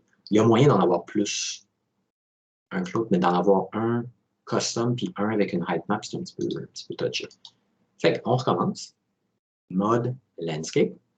Toujours activer Enable Edit Layers, parce que maintenant on le sait, on va perdre l'eraser, puis franchement c'est plate, on le veut. Donc, au lieu de faire Create New c'est ce qu'on a fait, c'est Custom, on va faire Import from File. Oui, Kevin? J'ai pas vu, est-ce qu'on a delete notre autre landscape? Oui, moi je l'ai délité. Ok, c'est bon. Ouais, juste pour l'instant, mais vous n'êtes pas obligé de le faire. Là. Vous pouvez ouvrir un autre niveau aussi. Tu sais, si vous voulez le garder, on pourrait faire ça. Regarde, mettons, je le garde comme ça. Je vais faire New Level, Default, Save Selected. Ça va prendre 2 secondes. Oui, Anthony? Pour en faire l'autre par-dessus celui qu'on a déjà, il faut que je clique sur un New quand c'était sur Landscape. Oui, absolument. Là, par contre, moi, je m'apprête à en faire un autre avec une height map. Je préfère qu'on parte à 0. Vous voyez, j'ai un environnement complètement vide. Je vais faire Landscape. Toujours Enable Edit Layers activé. Au lieu de faire Create New, là, vous voyez mon preview, je fais Import from File. Et là, il faut que j'aille chercher ma map. Je vous l'ai mis donc sur Teams. Là, il faut que je le retrouve. Le design, classe 7. Et voilà. Fait que votre height map, elle va ressembler à ça. OK? la résolution, vous voyez, elle est en 2017 au lieu de 505, donc elle est beaucoup plus grande, elle est 4 fois plus grande. Je fais OK, là, vous voyez, ça me donne déjà les valeurs. Tout ça, je l'ai créé, là, je vais vous montrer, on voit ici. On voit le preview. Donc, elle est vraiment, vraiment, vraiment grande. Et puis, par défaut, ben, elle était à 63, 63, 2 par 2. Je mettais 1 par 1, je vais la réduire un petit peu. OK, si je la réduis 1 par 1, vous voyez, ma résolution est à 1000. Si je la mets 2 par 2, ma résolution est à 2000. Pour l'instant, on va regarder ça un petit peu plus raisonnable, là, 1 par 1. Laissez-moi juste voir. OK, 16 par 16, le nombre des composants reste le même, ça c'est cool. Donc, vous voyez, ma résolution originale de ma map est à 2017, ça on ne le contrôle pas, c'est la map qui est comme ça. Et puis là, ici, ce que ça va, comment je vais le représenter, comme je l'ai divisé en deux, ben, ça l'a divisé en deux partout. OK, mais j'ai quand même le nombre de components, ça c'est les. Chaque component, c'est les quads qu'on appelle. Donc, je vais faire import. Et puis voilà. Donc, je vais enlever la grille. Parce que j'ai ma light source. Attendez, je vais mettre en mode select. Light source. F. Vous voyez, tout ça, c'est en dessous du landscape. Fait que je vais régler ça là, en 2 secondes, mais je vais vous montrer, encore une fois. J'ai ma light source sélectionnée. Details, je mets ça en movable. Je mets ça à ça.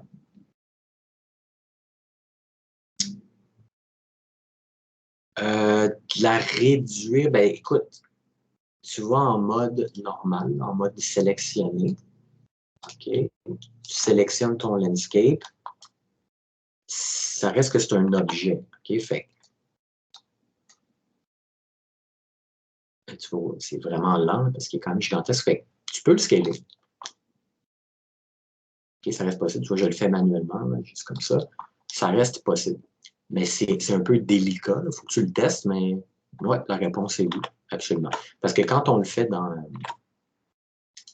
dans un générateur de height-map, franchement, on ne se représente pas bien qu'est-ce que ça veut dire. Vous allez voir à quel point c'est ridiculement gigantesque là, ce que j'ai entre les mains.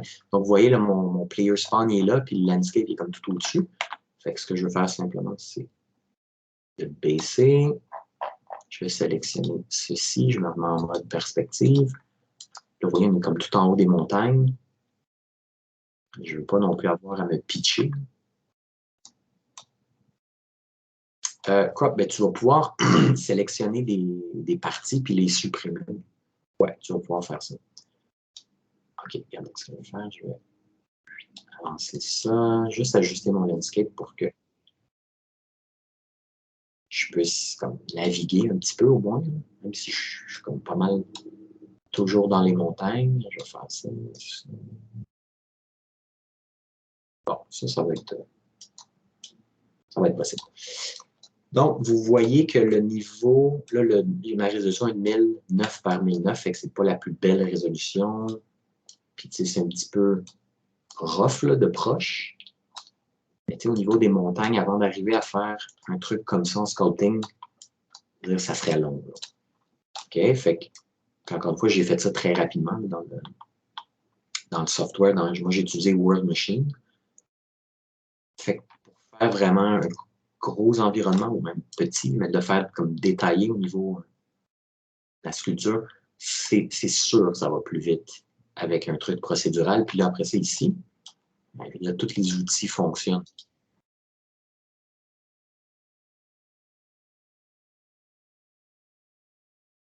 Oui, on peut faire plein de choses pour la Terre. Donc, vous voyez, avec les Sculpt Tools, je peux venir faire flatten, je peux venir faire un plateau ici. Je peux venir remettre de l'érosion. Je peux venir jouer avec ce que j'ai aussi. Ajouter de l'érosion. Je peux smoother certaines parties. Donc, évidemment, là, on peut tout éditer ce qu'on a fait. La meilleure façon de travailler, c'est d'utiliser les deux. Là. OK?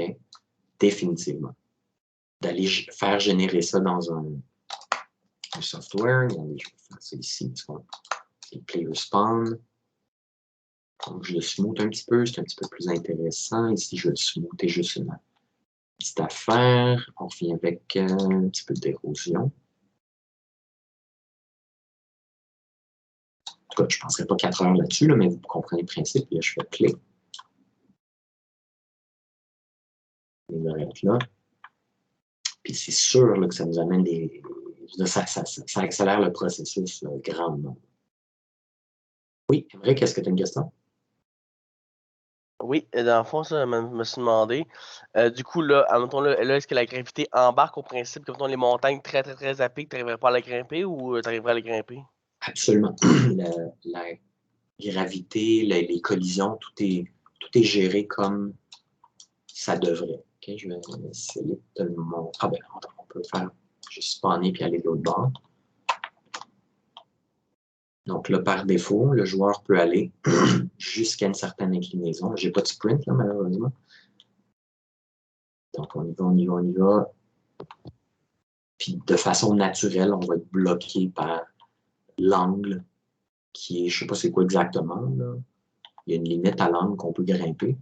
Là, tu vois, déjà là, ici, je ne peux pas. Est-ce que je peux contourner? Puis là, évidemment, je n'ai pas d'animation pour glisser, admettons. Mais tu vois, là, je peux le contourner un peu.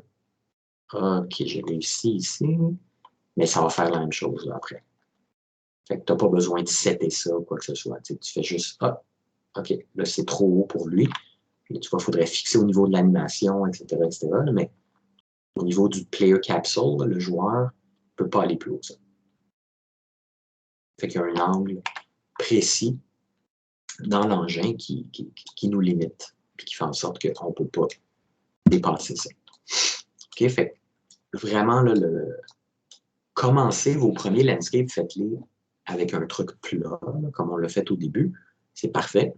Puis après ça, ben, je vais voir si j'ai le temps. Je devrais avoir le temps de regarder Gaïa. Puis la semaine prochaine, peut-être on regardera un petit. J'espère avoir le temps pendant le cours. Je pense qu'on devrait pouvoir. Donc, regardez comment ça, on opère ces trucs-là. C'est rien de bien sorcier, puis il y a plein de ressources sur Internet, anyways. Mais c'est vraiment cool d'utiliser les deux. Puis, il faut se rappeler que ça, là, tous ces softwares-là, ça reste procédural. OK? Fait que, tu sais, si vous dessinez une map, puis vous dites, OK, moi, je veux que la montagne aille là, puis ci, puis ça, ben, dans le Gaia World Generator World Machine, c'est pas vraiment comme ça que ça fonctionne. OK? Vous allez avoir un pourcentage de montagne, ça va la distribuer quelque part. Vous pouvez la bouger un peu, mais c'est pas comme super custom. Fait que vous allez avoir quelque chose que vous importez ici, puis là, on peut la customiser. Fait que vraiment, pensez pas que tous ces softwares-là remplacent les outils de sculpting. Il va toujours falloir utiliser les outils de sculpting. Toujours, toujours, toujours. OK? Fait, en passant, je pense que ça va être l'expérience dans Unity. Je pense que ça fonctionne pas mal de la même façon dans Unity. Comme tout le landscape, tout le système. C'est ça. Fait que c'est très standard. Tu sais, si vous faites ça, puis vous travaillez chez EA, Ubisoft ou n'importe où ils ont leur propre engin, bien, ça va se ressembler. Okay? Ça va être plus ou moins le même système. Les layers vont peut-être avoir des noms un peu différents, pas les layers, les brushes, les settings. Mais c'est ça. Si vous êtes familier avec ça, vous allez être familier avec tous les autres engins. Ça ne posera pas de problème. All right. Fait que ça, c'est cool. Moi, j'aime bien, de plus en plus, là, je vais apprendre World Machine. Sachez que pour Gaia, par exemple, vous pouvez l'installer déjà. Là, vous avez une version gratuite. La version gratuite, c'est au niveau. Il y a des limitations, évidemment. C'est au niveau. Un étudiant me l'a expliqué hier. C'est quoi déjà? Il y a une certaine résolution maximum. Je pense que c'est 1024. Si vous voulez 2048, il va y avoir un gros watermark. Là. Donc, un gros signe, je pense, Gaia partout ici. Donc, c'est sûr que vous ne pouvez pas vraiment l'utiliser. Mais 1024, c'est en masse. C'est ce qu'on a, nous, ici. C'est 1009. Là. Fait que vous pouvez faire quand même pas mal d'affaires. Je sais qu'il y en a d'autres où la version gratuite, c'est comme vous pouvez faire tout ce que vous voulez dans le software, mais vous ne pouvez pas l'exporter, ce qui est comme vraiment plate. la moitié de la job, on ne peut pas la faire, fait que ça ne vaut pas la peine. Mais Gaia, définitivement, si ça vous intéresse, allez-y, puis expérimentez un petit peu avec ça. OK, donc, on a vu les deux principales façons. Donc, vous pouvez essayer avec la map que je vous ai fournie, puis vous pouvez commencer de là aussi, puis utiliser les outils, faire des ramps, par exemple.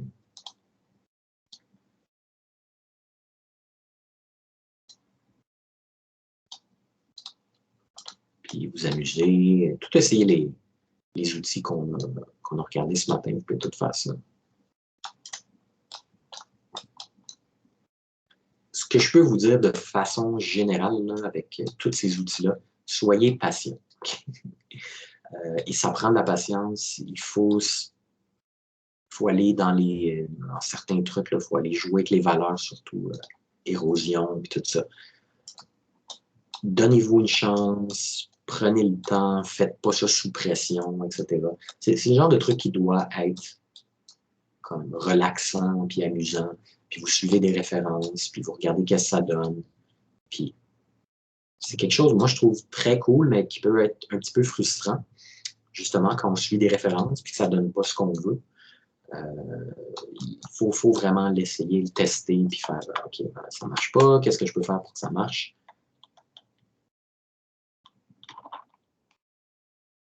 OK, ouais, c'est pas bien smooth. Puis là, whoop.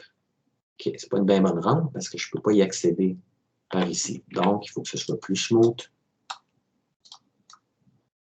Ça, par exemple, ben là, j'ai été raide un peu. Mais anyway. Fait que, amusez-vous.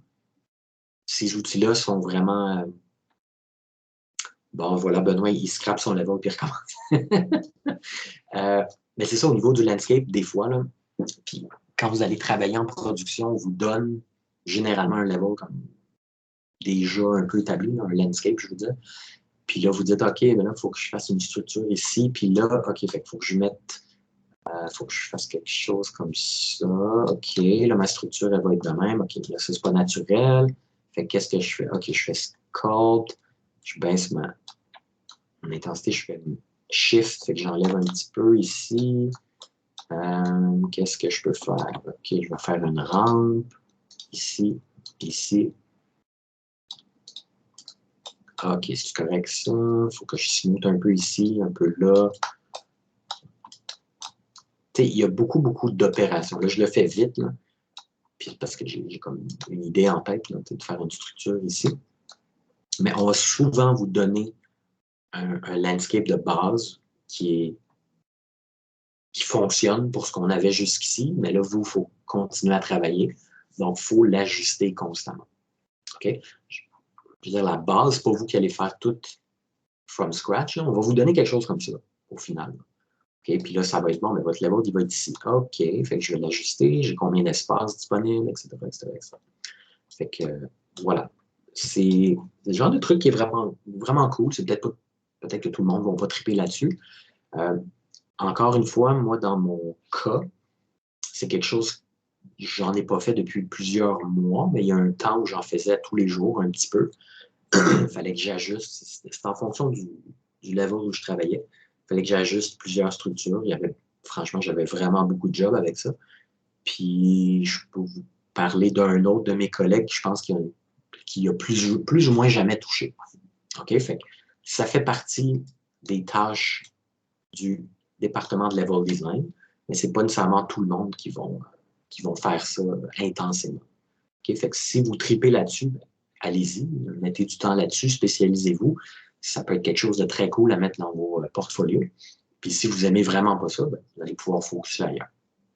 Right? Donc, on va prendre une pause. On va prendre un petit 15 minutes. Puis on revient donc à écart. Ça marche?